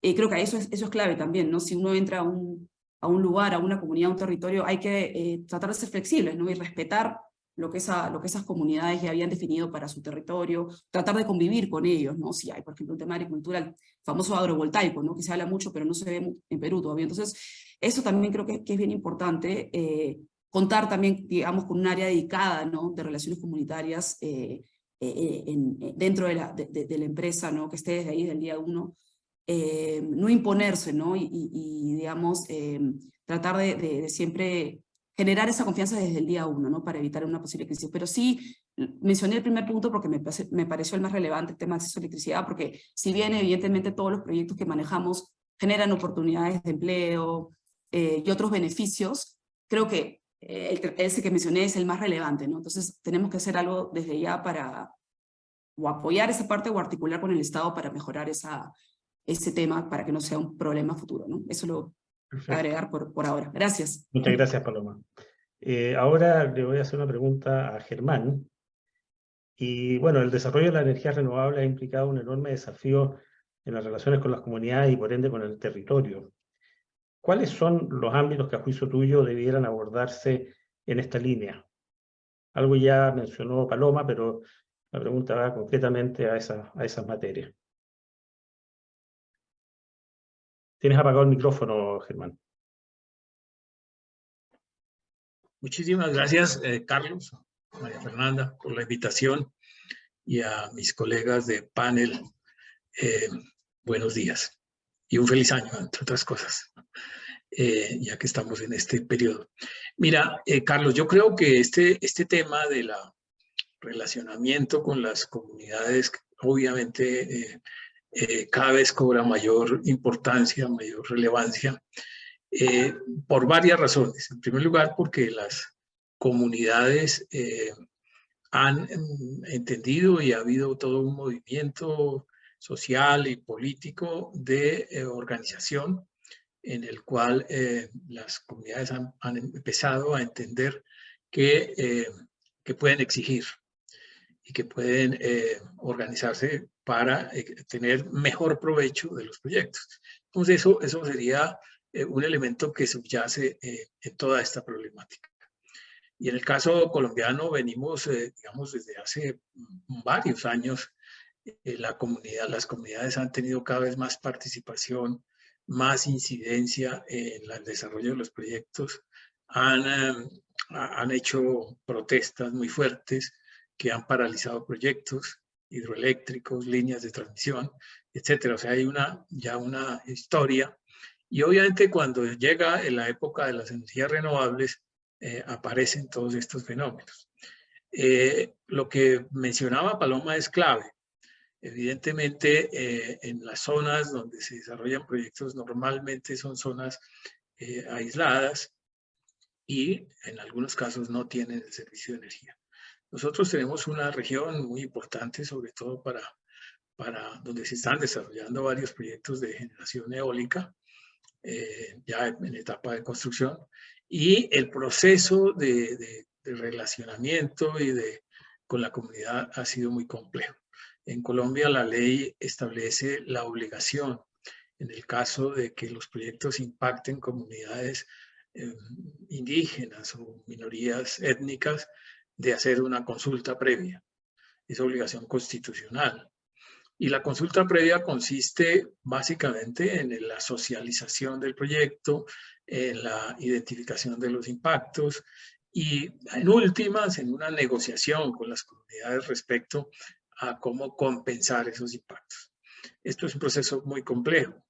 En el caso de La Guajira específicamente, donde ahí casi todo el territorio es un territorio indígena, es difícil. Por ejemplo, la línea que está planteada para conectar varios de estos proyectos al interior del país tiene que realizar 212 consultas previas. O sea, hay 212 grupos indígenas diferentes, a pesar de que es la misma etnia wayú, pero cada grupo es diferente y eso significa 212 consultas previas. En este momento se han hecho 200 y eso ha atrasado 5 años el proyecto. De suerte que es muy complejo. Y las comunidades obviamente están reclamando básicamente conexión al servicio de electricidad, en estas zonas agua potable, centros de salud, centros educativos, este tipo de problemáticas que el Estado no ha resuelto por largos años y que ven la oportunidad cuando aparecen proyectos de esta magnitud de solicitar. Obviamente las empresas se ven abocadas a una situación compleja porque las empresas no son las responsables de estos temas, pero yo creo que es necesario, y esto es fundamental en estos procesos, que el Estado haga un acompañamiento, que el Estado entre a facilitar los procesos, teniendo presencia en el desarrollo de soluciones que le competen para poder avanzar, o si no, evidentemente vamos a estar abocados a la crisis que planteabas en la pregunta anterior. O sea, yo diría que el tema es crítico ya. Lo que sucede es que por ahora hemos podido resolverlo, pero ya implica unos tiempos enormes en la ejecución de los proyectos. Y puede llegar el caso en que simplemente se paralice. Creo que ahí estamos a puertas de mirar alternativas de cómo las empresas enfocan sus procesos de relacionamiento, cómo el Estado participa apoyando, facilitando, definiendo claramente los procesos y los procedimientos. En el caso nuestro, hemos venido insistiendo en la necesidad de definir un procedimiento muy claro en la consulta previa, que tenga un principio y un fin y no se alargue eternamente, etcétera. Yo creo que ahí esa participación, Estado, empresas y obviamente el buen relacionamiento con la comunidad es clave, ¿no? Creo que esos elementos son los que considero fundamentales para poder avanzar y evitar que esto se complique cada vez más. Gracias, Germán, y muchas gracias además por respetar estrictamente el tiempo. La siguiente pregunta se la quiero hacer a Macarena y se refiere a algo que ha estado ya subyacente a lo que se ha dicho en estas preguntas y también en el chat, y que se refiere al rol del Estado. Hace 5 años, 6 años en Chile estábamos conversando con el entonces ministro de Energía la posibilidad de que se hiciera una ley en que por ley asegurara determinados beneficios para el territorio. Pero aparece por otro lado también este concepto de que por qué los privados debieran asumir el rol que le corresponde al Estado, que es asegurar energía, ¿verdad? Y energía a precios competitivos, alcanzables. Entonces, Macarena, ¿cuál es la opinión tuya, con toda la experiencia que tú tienes, respecto a qué se debiera esperar, siendo muy realista, del Estado y del sector privado? Hola Carlos, buenos días. Muchas gracias por la invitación y aprovecho de saludar a los panelistas y también a quienes nos están escuchando hoy día a la mañana. Creo que el Estado tiene un rol fundamental porque finalmente el Estado es quien da los lineamientos y las políticas públicas y eso les genera a los inversionistas un marco. Y creo que en Chile tenemos un sector energía y un Ministerio de Energía súper bueno en este sentido. Como tú comentabas, hace ya unos años se hizo una política energética, que eso es algo que no ocurre en otros sectores y no sé si ha ocurrido en otros países, y eso da un marco y un lineamiento a las empresas, y esa política energética es súper importante porque tiene una bajada con relación a los territorios, y ahí destacar que en el Ministerio de Energía hay una división de participación y diálogo, que no la tienen otros ministerios, no sé si pasa eso tampoco en otros países, que contribuye al trabajo que las empresas realizan en los territorios, y creo que aquí como lo fundamental, y el otro día en el encuentro de la energía que tuvimos hace unos días, se habló mucho sobre eso, es no ver en el fondo como el rol del Estado, el rol de las empresas, sino como empresa empresa, Estado y los actores relevantes del territorio trabajan en conjunto para que nuestros proyectos cuando llegan a este territorio sean más sostenibles, y lo que decimos nosotros siempre acá de la asociación, que los proyectos sean una buena noticia para los territorios. Y que no sea como viene otro territorio más. Entonces, en ese sentido, creo que el Estado tiene un rol muy relevante, pero que este trabajo lo tenemos que hacer en conjunto. Me gustaría extender un poco más el tema, se refiere, tú usaste una palabra muy importante, el Estado contribuye. Lo que pasa es que de repente, y leyendo el chat especialmente, da la impresión de que el Estado fuera el omnipotente y que puede resolver todo. Y la verdad que no es así, porque el mismo Estado tiene tensiones con las comunidades que probablemente pueden potenciarse, ¿verdad?, con la llegada de un proyecto. La experiencia que tú mencionaste creo que es muy importante, pero en general, si tuvieras que hacer un balance de qué le corresponde al Estado, qué le corresponde a la empresa, ¿qué podrías decir? Yo creo, Carlos, que como tú dices, el Estado no es omnipresente, las empresas tampoco. Yo escuchaba acá a los compañeros cuando hablaban sobre la realidad de sus países, y a nosotros también nos pasa que llegamos a territorios apartados, donde muchas veces falta el Estado o hay poca presencia del Estado, y las comunidades tienen en el fondo necesidades básicas, y muchos de los proyectos que se hacen en el marco de las compensaciones ambientales tienen que ver con el acceso a la luz, con entrega de agua, con cosas que muchas veces nosotros los conversamos con personas que están alejadas de este sector y no pueden creer que las empresas tengan que hacer ese tipo de cosas. Pero son realidades de territorio, y ahí en el fondo yo creo que nosotros como empresa también tenemos un rol de decir, claro, esto a lo mejor tendría que ser una política pública que tiene que venir con Estado, pero nosotros también vamos a ser vecinos de este territorio y podemos mejorar la calidad de vida de esas comunidades, pero siempre en conjunto con el Estado. Perfecto, muchas gracias. Y ahí, solo para darte algunos ejemplos, nosotros tenemos hace hartos años un concurso de buenas prácticas que relata y muestra buenas prácticas que nuestras empresas hacen en el territorio, y yo te diría que un eje transversal y común es la asociatividad que se da en el territorio para trabajar en conjunto, y ahí los gobiernos locales, las empresas y otros actores trabajan bien de la mano para desarrollar estos proyectos. Yo después puedo poner ahí en el chat el link para que vean estas experiencias concretas que están en todo Chile, donde tú ves que en el fondo la asociatividad es el camino. Perfecto, muy interesante. Eduardo, ahora te voy a consultar a ti. ¿Cuáles son los elementos que tú crees deben estar presentes para un real relacionamiento con las comunidades en el sector energía? Básicamente, ¿verdad? Pensando en que el acceso a territorio pasa por la puerta de las comunidades, digamos, ¿no?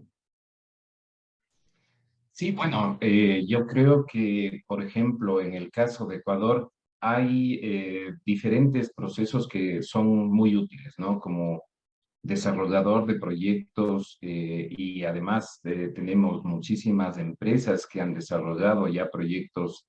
Depende mucho también del tamaño del proyecto. No se puede hablar de una similitud para un proyecto pequeño de 1 megavatio o para una planta, en un caso fotovoltaica, de 200 megavatios. El rechazo o la aceptación de la comunidad va a ser totalmente diferente.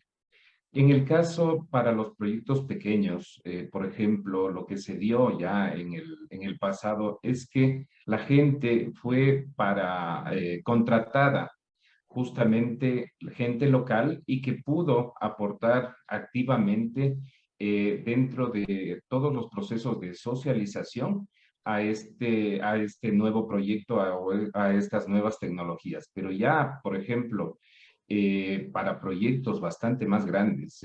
Ya no basta solamente con involucrar a la gente, porque simplemente las exigencias de las comunidades se vuelven a veces demasiado difíciles de solucionar. Entonces, en Ecuador hay varios procesos que son obligatorios de consulta previa.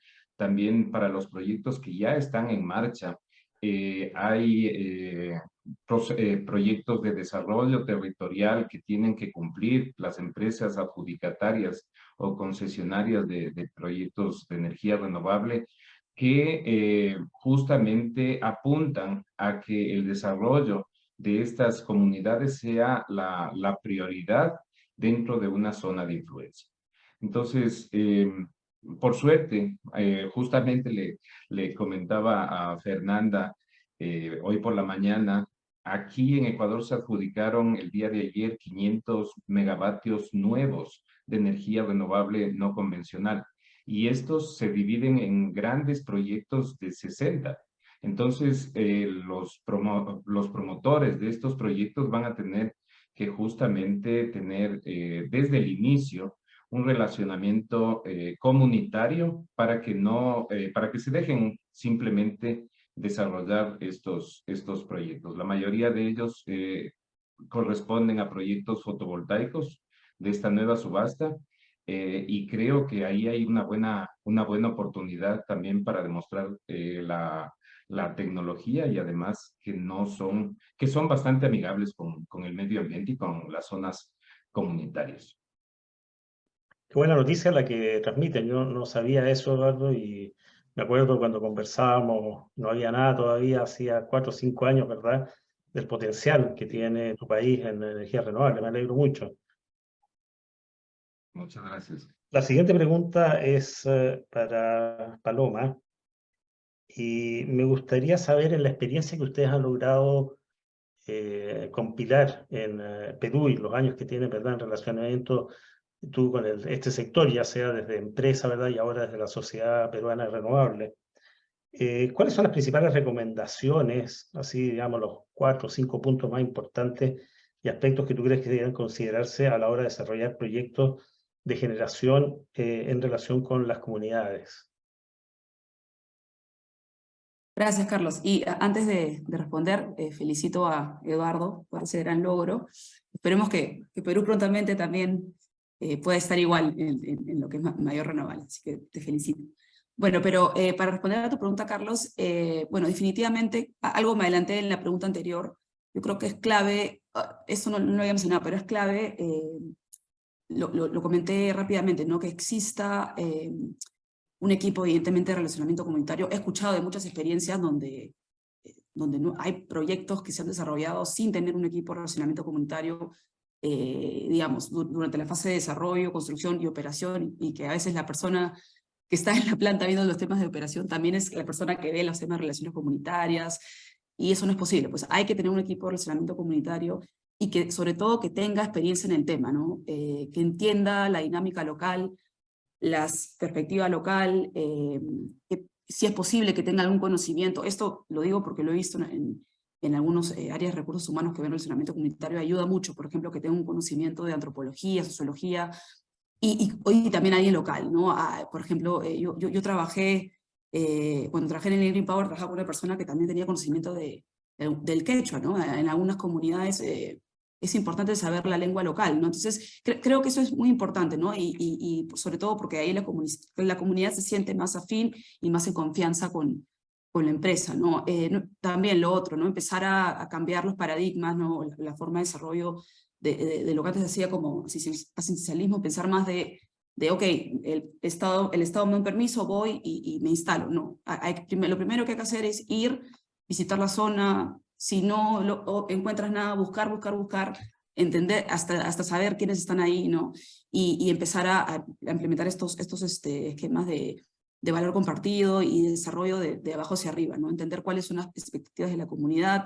Por ejemplo, también otro tema importante, ¿no? A veces llegan las empresas y dicen, bueno, ok, voy a desarrollar algunos proyectos de valor compartido o los voy a proponer a la comunidad tal vez ya tiene proyectos o ideas de proyectos desarrollados, porque ya ellos conocen mucho más el área que tú, ¿no? Tú acabas de llegar, entonces empezar por ahí, ¿no? Y eso es parte de lo que ya comentaba antes, ¿no? De integrar a la comunidad como un partner, como un aliado estratégico de tu proyecto desde una etapa temprana, ¿no? Y ahí, digamos, inclusive te ahorras posibles problemas en el futuro, eficiencia en recursos, etcétera, porque tomas algunas ideas que ellos te pueden proponer que pueden ser un éxito, ¿no? Entonces eso creo que es algo que también se debería aplicar mucho más y que funciona, ¿no? Bueno, y generar esa confianza, ¿no? Y también ser flexibles, ¿no? Lo mencioné también anteriormente. Si llegas a un lugar y, digamos, tratar de adecuarte a lo que la comunidad ya tiene pensado, ser flexibles en ese sentido, ¿no? Y ver la forma de desarrollarte, digamos, en conjunto, ¿no? Y que haya, digamos, esa convivencia desde un principio, ¿no? Yo creo que son algunas de las recomendaciones que podría dar por el lado de la relación con las comunidades. Gracias. Paloma, un punto que me gustaría Sí. profundizar contigo es el siguiente. En nuestros países, ¿verdad?, en que existen comunidades indígenas muy importantes, encontramos que la estructuración a la cual estamos acostumbrados, ¿verdad?, por el lado de la cultura occidental, en los procedimientos, en la justicia, en que está escrito, ¿verdad?, tenemos códigos civiles, etcétera. A nivel de las comunidades, normalmente es parte de tradición oral, o parte del conocimiento de algunos sabios que son parte, ¿verdad?, de estas comunidades. Por lo tanto, en Chile, ubicar los sitios rituales, ¿verdad?, para una determinada comunidad, no puedes ir y pedir, deme el listado de los sitios rituales, sino que eso lo sabe la Machi, o lo sabe el Lonco, o lo sabe la comunidad. ¿Cómo manejan eso ustedes al momento de aproximarse a comunidades en el Perú? Interesante la pregunta. La verdad, yo sinceramente no tengo experiencia, no he escuchado de casos como el de ustedes, ¿no? Como los mapuches, ¿no? Donde sé que han tenido situaciones más por el lado sí, de lo que comentas, ¿no? Capaz, yo diría que más lo que he visto va por un tema digamos, no por temas de tradiciones ni lo que mencionas, pero más por un tema de el uso del terreno, el uso del agua que tienen destinado para algunas actividades. Entonces, esa parte, la verdad, No apareció como problema. Yo, en particular, yo no lo hice todavía, pero capaz sería interesante empezar a investigarlo. Capaz no en las zonas donde vemos más proyectos solares y eólicos ahora que son en la costa, pero capaz podría ser un tema que aparezca mucho más en la Amazonía, por ejemplo, ¿no? O en zonas aisladas. Sí. Voy a salirme un poco entonces del programa y preguntarle a alguno de los otros panelistas si es que tiene alguna experiencia o una visión sobre esto. Solamente una, ahí por favor. Sí, si quieres, Carlos, yo te puedo comentar, claro. Dale, Germán. Claro, en el tema específico de La Guajira, como decía yo, que es un territorio fundamentalmente indígena, donde hay en este momento 10 proyectos en desarrollo y ya en inicio de construcción, claro, estos problemas son evidentes. Y aquí el tema es que la comunidad wayú tiene una cosmovisión muy distinta a la que tenemos, digamos, desde el punto de vista de la civilización occidental. Y las empresas que han logrado avanzar más son aquellas que empezaron por entender esa cosmovisión, por tener en sus grupos de relacionamiento comunitario personas, incluso de la misma etnia, y evidentemente es un proceso complejo, sociológico, antropológico, para entender cómo piensan, cómo son sus jerarquías, cuáles son sus normas, que son muy diferentes a las nuestras. Por ejemplo, en La Guajira el tema de los cementerios es absolutamente sagrado, y pretender que se vaya a hacer un proyecto donde existe un cementerio es absolutamente imposible. No se permite. Entonces, hay que entender eso para poder avanzar, ¿no? Tienen una cultura muy distinta, tienen una forma de vida muy distinta. Incluso su sostén económico se basa en temas diferentes. Es una comunidad transnacional porque los guayú están en la Guajira colombiana, pero también en Venezuela y se trasladan de un lado a otro. Sus jerarquías son muy complejas y son ancestrales, entonces la negociación o la socialización de los proyectos no necesariamente es con las personas que están ahí, sino que hay que buscar el ancestro, que es quizás quien toma decisiones. Entonces, ese problema sí es, lo se ha vivido por parte de estos proyectos, se ha ido aprendiendo por parte de las empresas. Creo que ha habido empresas que lo han hecho bastante bien, que llevan bastantes años, que han hecho ese proceso, y las que no lo han hecho han tenido dificultades. Y yo creo que, por ejemplo, una de las dificultades grandes es que muchas veces vienen empresas que vienen al país, son extranjeras, y contratan personal extranjero para tratar de hacer actividades de estas, y eso es un error enorme. Si no hay gente local, si no hay personas que conocen la idiosincrasia de la gente, es muy difícil tener ese relacionamiento y lograr lo que dice Paloma, es un aliado estratégico en las comunidades, porque el resto no es sostenible. Si uno hace un proyecto y esa alianza no se da, se presentan dificultades por siempre en el proyecto y le paralizan el proyecto cada vez que sea posible, ¿no? Nosotros tenemos allá un proyecto que lleva 20 años y lo han paralizado, una vez duró paralizado un año, precisamente por no tener en cuenta el tema de las jerarquías clanísticas que hay en la comunidad guayú. Carlos, ¿puedo adelante. agregar algo? Cortito, por favor. No, yo creo que viendo el caso de Chile, todos sabemos que en el pasado hubieron bien malas experiencias respecto al relacionamiento con comunidades, pero creo que en energía tenemos el desafío de que estamos llegando a nuevos territorios, con pueblos originarios que en el fondo no nos habíamos relacionado porque estamos construyendo mucho más en otra zona. Y ahí pensando en que todos somos representantes de gremio, ahí hay un rol de nosotros como gremio de promover que en el fondo este diálogo temprano, que todos hemos hablado, que se tiene que iniciar en los territorios, en el caso de pueblos originarios tenga especial pertinencia con esos pueblos y también un conocimiento respecto a esos pueblos.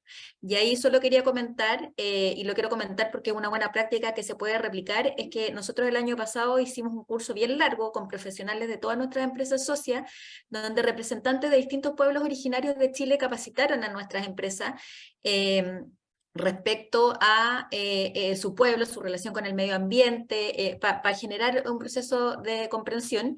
Y lo comento porque creo que es algo súper replicable y que lo deberíamos en el fondo fomentar y hacer todo. Eso. Perfecto, gracias. Yo quería agregar a lo que dices tú, Macarena, es que la política energética, ¿verdad?, que tú mencionaste en tu respuesta anterior, tiene un capítulo indígena, que no se pudo emitir junto con la política, porque realmente reconocimos que era un problema que excedía con mucho, ¿verdad?, la política energética en los ámbitos que se había declarado. Y una cosa que incluyó ese capítulo indígena es una primera visión relativamente básica, pero muy útil, de las creencias, las visiones que tenían las distintas etnias, ¿verdad?, que están en Chile, ¿ah?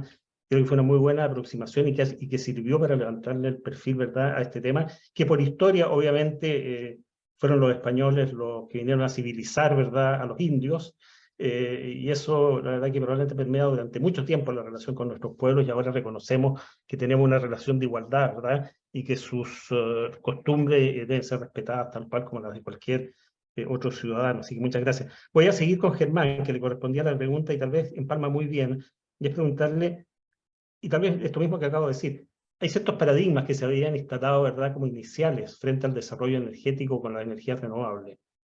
Y hoy día, pues pensamos en un momento, ¿verdad?, que las energías renovables eran tan buenas, eran tan limpias, etcétera, que iban a tener las puertas abiertas. Nos estamos dando cuenta de que eso no es suficiente. ¿Cuáles son esos paradigmas iniciales que tú ves, Germán, y cómo se han roto, y cuáles son los nuevos paradigmas en la industria?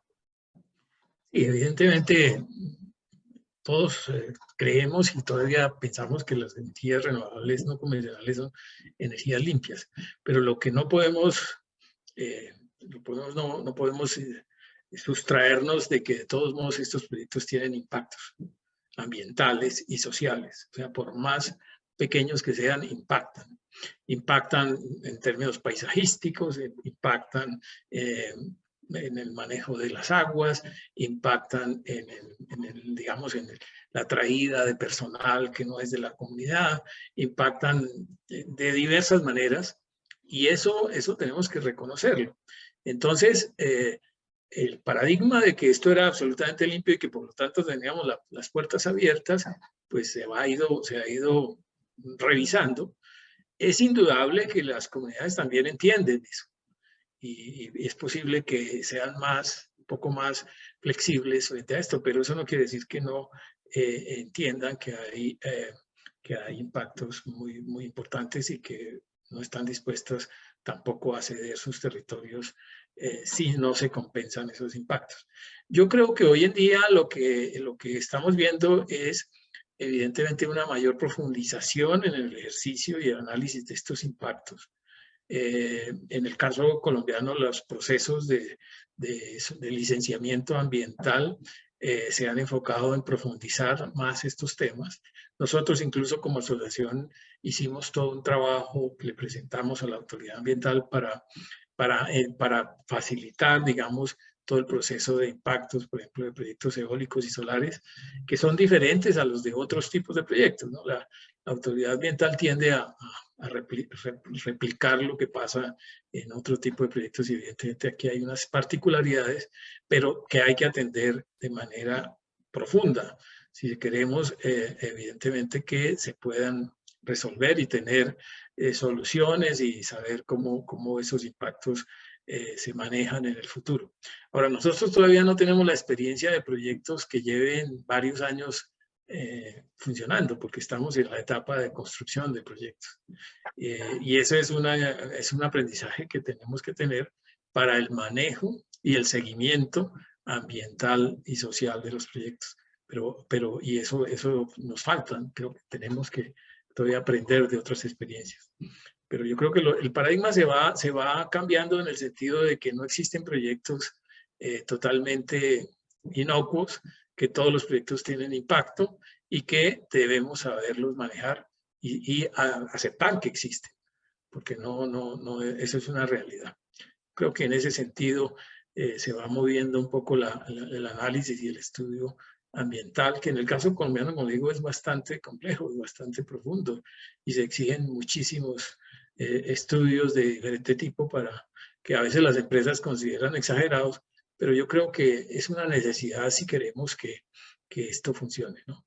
Y en esto también el conocimiento técnico de empresas de consultoría, de asesores, es clave para que estos procesos avancen, porque muchas veces se hacen estudios de regular calidad que frenan o hacen que la autoridad, en el caso colombiano, devuelva los estudios, y eso demora el proceso de licenciamiento ambiental mucho más de lo que debería existir. Yo creo que te contestaría de esa manera, Carlos. Y en todos estos paradigmas, gracias, muy completa tu respuesta, pero me surge otra pregunta y tiene que ver con el tema de la relación de respeto y confianza. ¿Cómo ha evolucionado en la visión tuya la relación de confianza en la empresa? ¿Se encuentra con una desconfianza de entrada, o al revés, se encuentra con una confianza de entrada y después eso cambia?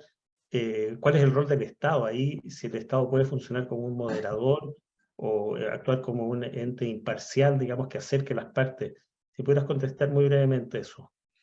No, yo creo que en general cuando depende de la región también, depende de las comunidades, pero hay comunidades donde de entrada hay una enorme desconfianza en las empresas, y eso tiene que ganarse, es un proceso largo, y el Estado juega un papel clave de facilitador, de coordinador de reuniones, de acercamiento. Yo creo que en el caso de Colombia ese papel se ha jugado, el Estado ha aportado y ha apoyado estos procesos. En este momento tenemos un gobierno que es más cercano aún a este esquema digamos, de apoyo a las comunidades, y eso también facilita esa relación, ¿no? Pero no es fácil, y eso requiere un proceso, y de ahí que se requiere la gente especializada para lograrlo. Perfecto, muchas gracias. Macarena, una pregunta que yo me la he hecho muchas veces es: ¿de qué manera se puede medir la calidad del relacionamiento comunitario. Más allá de decir, bueno, no ha habido conflictos, digamos, pero eso pareciera ser muy, muy pobre, digamos. ¿Ah? ¿De qué manera se puede medir?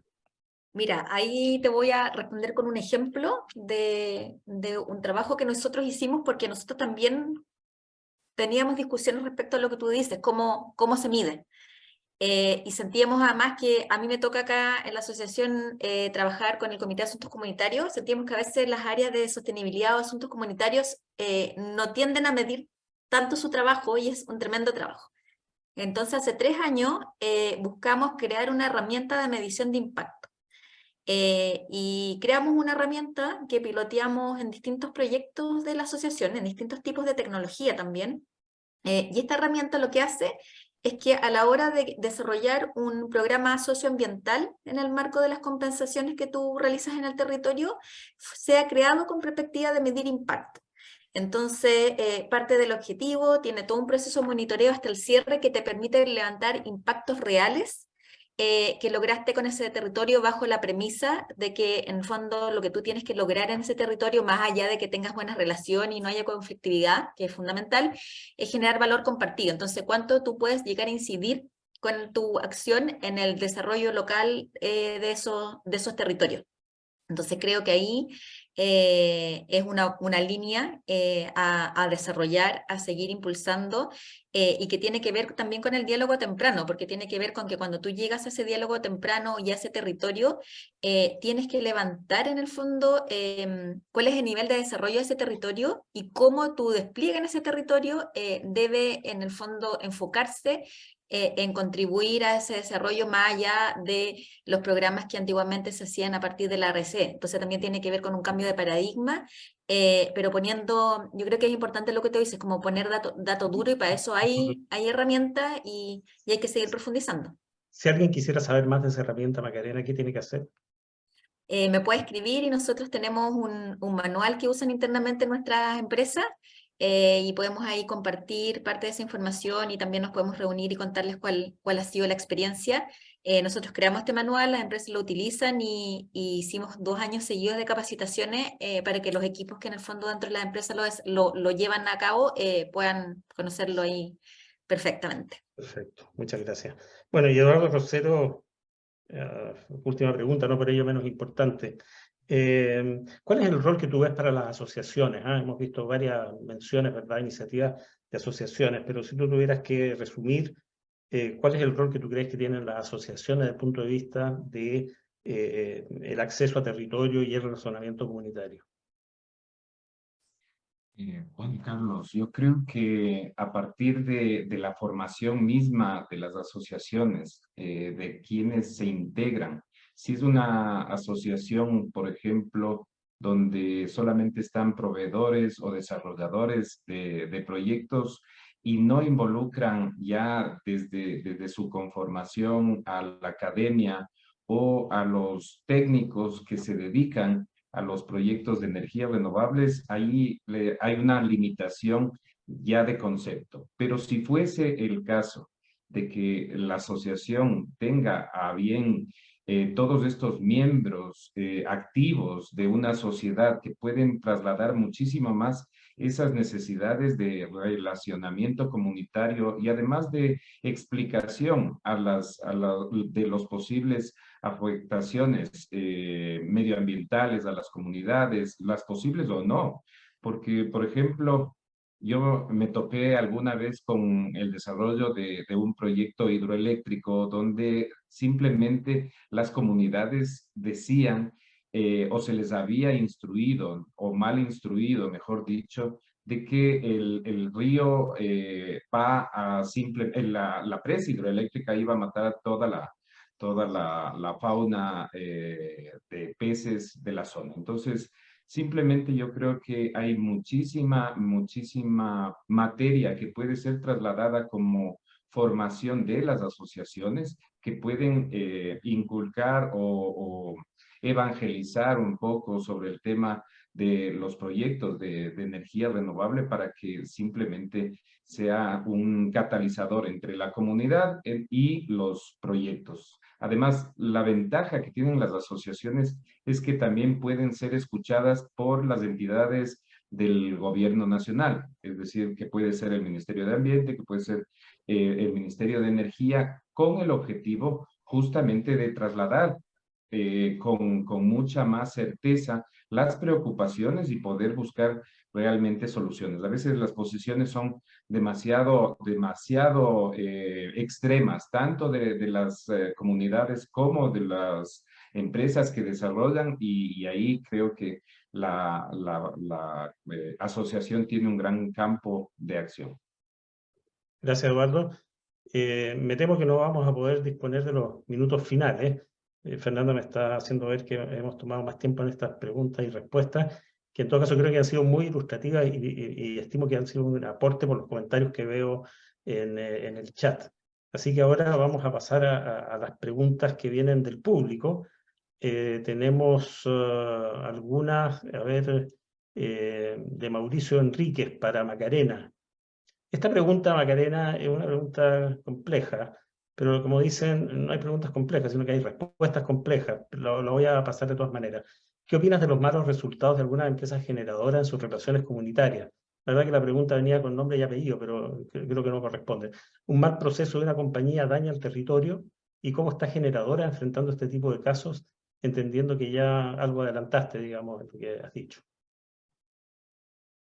Sí, la leí cuando estaba ahí en Déjame el... hacer una salvedad, Macarena, y es que este es un tema que ha estado muy presente y que en algunos casos las causas no son causas directas de las empresas, sino que también de la actuación de los subcontratistas. Y creo que ahí hay un terreno muy grande de aprendizaje, especialmente por condiciones de impagos que han dejado algunos contratistas, EPCistas, digamos, en las regiones, que obviamente eso rebota en la empresa mandante. ¿Ah? Quería hacer esa salvedad. Sí, es importante el punto que tocas, Carlos. Mira, yo creo que por supuesto que una mala gestión territorial daña el territorio y nos daña a todos, porque cuando las empresas están en un territorio, además que en Chile tenemos una acumulación de proyectos en un mismo territorio, las comunidades no tienen por qué distinguir si es una u otra. Y ahí creo que nosotros como gremio tenemos un rol en cómo hacemos una mejor gestión territorial con proyectos concretos. Y ahí me quería referir a dos proyectos que nosotros estamos impulsando hoy en día, y ahí yo puse mi correo electrónico también en el chat por si alguien quiere contactarme para contarle más detalles.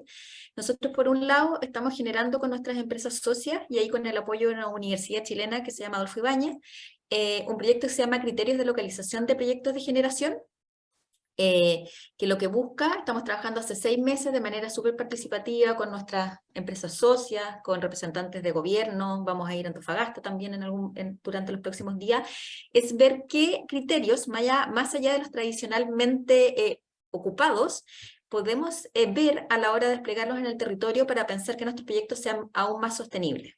Y ahí los elementos ambientales y también los sociales cobran gran relevancia, y tiene que ver con lo que decía la pregunta: ¿cómo hago que en un territorio donde me voy insertando tenga una mejor instalación y también un mejor manejo de ese territorio?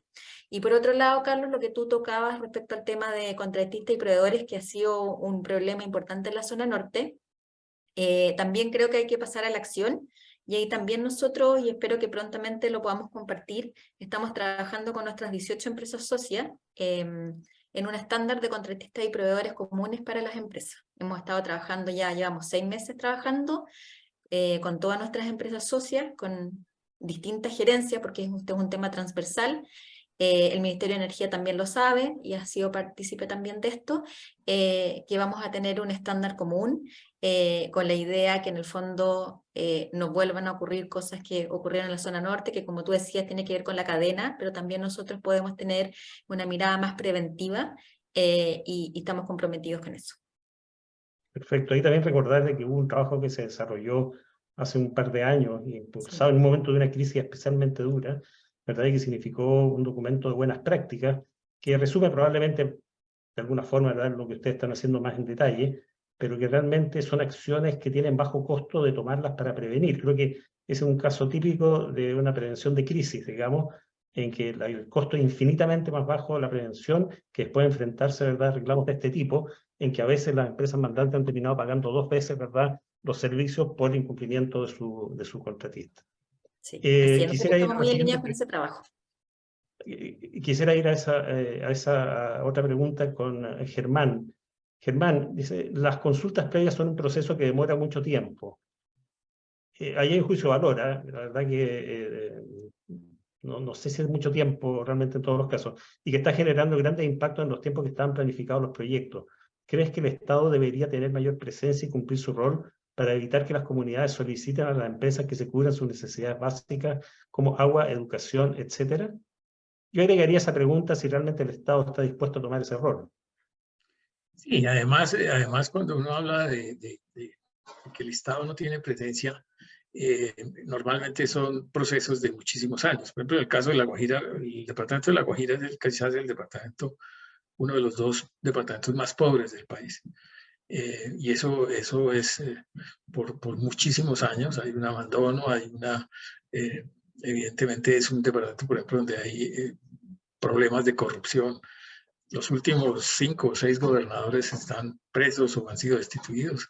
Entonces es un problema histórico.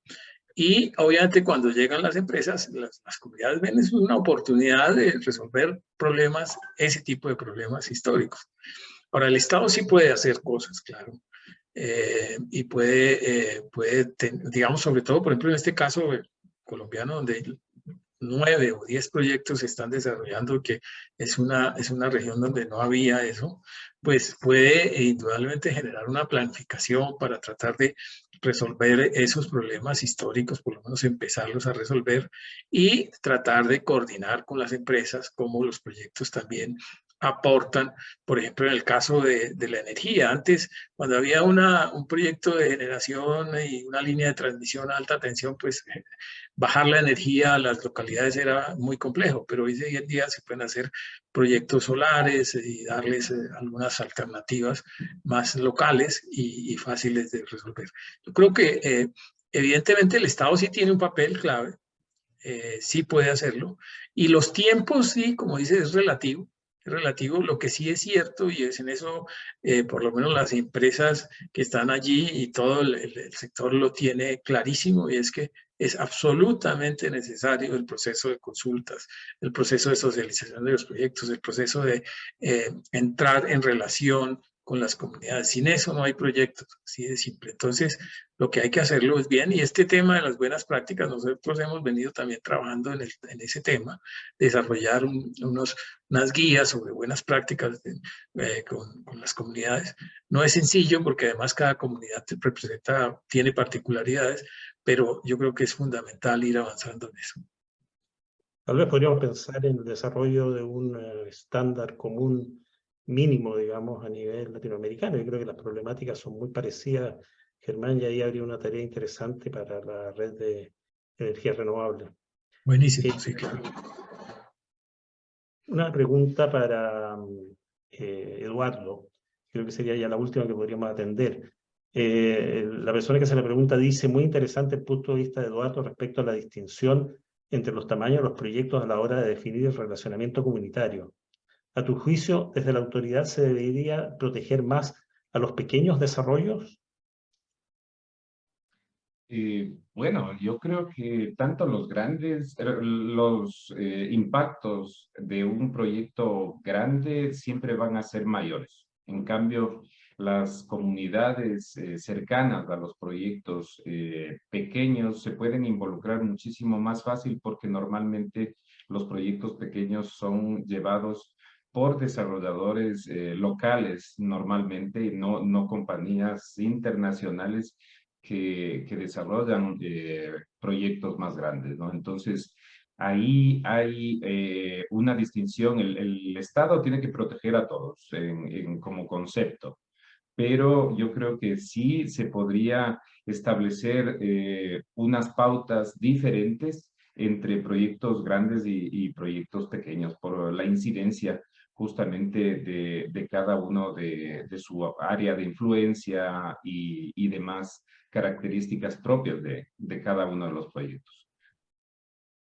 En España acaba de aparecer una normativa en el marco, ¿verdad?, de esta emergencia energética que está viviendo Europa a raíz de la no disponibilidad del gas que venía de Rusia, ¿verdad?, para acelerar los proyectos en que van a designar zonas en las cuales hay ciertos permisos, ciertas etapas que no va a ser necesario cumplirlas. ¿Tú crees que soluciones de ese tipo se podrían aplicar acá en la región o requiere un nivel de madurez mayor que el que tenemos en este momento? Y bueno, esas son medidas emergentes, ¿no? Ante una crisis la cual justamente origina que los procesos deberían ir más rápido. Pero yo creo que dentro de la región hay ya hay un buen entendimiento de cómo se tienen que hacer en cada uno de los países estos procedimientos de consulta previa y demás. Tal vez para cualquier situación de crisis yo lo veo como una solución, pero no como la práctica común, porque también puede ser mal utilizado y ese mal utilizamiento seguramente no repercute en el primer año, sino en el año 5, cuando ya se acabó la crisis y se tiene desde el principio, mal relacionamiento con la comunidad. Entonces, y son conflictos que llevan tal vez a tantas discrepancias que se lo eleva al ámbito político, y en la política simplemente son usados tanto los argumentos de unos como los de los otros. Entonces, yo creo que desde el inicio tienen que ser muy bien socializados, bien comunicados. La manera de comunicar es esencial. Y si podemos, además de eso, como lo mencioné antes, aparte de comunicar, evangelizar, sería muy, muy productivo. Muchas gracias, Eduardo. Bueno, yo le agradezco mucho a estos 4 panelistas de lujo que hemos tenido, que han mostrado, ¿verdad?, las distintas visiones que existen entre los países. Creo que tenemos problemáticas comunes, pero también particularidades que deben ser respetadas y necesitan ser respetadas. Así que muchas gracias, Macarena, Paloma, Germán, Eduardo, y espero estarnos encontrando pronto en alguna otra actividad. Y gracias, Fernanda, por esta invitación. No, muchas Muchas gracias gracias. a ti, Carlos, gracias a los panelistas, a José María, por supuesto. Los tengo que mencionar, José María, Carlos, Macarena, Germán, Paloma y Eduardo. Un lujo de panel, un lujo de expositor. Agradecemos que nos hayan podido acompañar, compartirnos sus miradas, sus conocimientos. Por supuesto, también a toda la audiencia que tuvimos durante esta jornada, que nos acompañaron. Hubo re poco movimiento, se fueron pocos, así que eso quiere decir que los tuvieron a todos muy entretenidos y muy atentos. Finalmente también aprovechar para agradecer a quienes han sido parte de este primer año de Pollux, la agencia que organiza este evento y que tengo la posibilidad de liderar. Muchas gracias infinitas a la confianza y apoyo, y no me puedo ir sin agradecer también a mi equipo, Lisa, Eli, Sara, Fran, Felipe. Este tipo de actividades y todo lo que hemos logrado este primer año es solo por un buen trabajo en equipo, colaboración, motivación, compromiso. Así que muchas gracias también a ustedes. Y eso, los dejo entonces, con esto los despido, gracias por acompañarnos. Solo les recuerdo que al cerrar va a haber una encuesta que les pido que puedan ayudarnos a contestar. No les va a quitar más de 2 minutitos y eso nos va a permitir a nosotros poder seguir creciendo en este tipo de eventos. Así que muchas gracias, que estén muy bien, esperamos verlos pronto, quizás en otro evento, ya ahí Carlos lo adelantó, quién sabe qué otra materia podemos llevar adelante. Así que muchas gracias, panel, muchas gracias a los que nos vieron. Gracias a ti. Un abrazo grande. Gracias. Un abrazo, que estén bien. Un abrazo a Chao. todos, que estén muy bien. Muchas gracias, Un abrazo. chao, chao, gracias. Un Cuídense abrazo. mucho. Chao, gracias.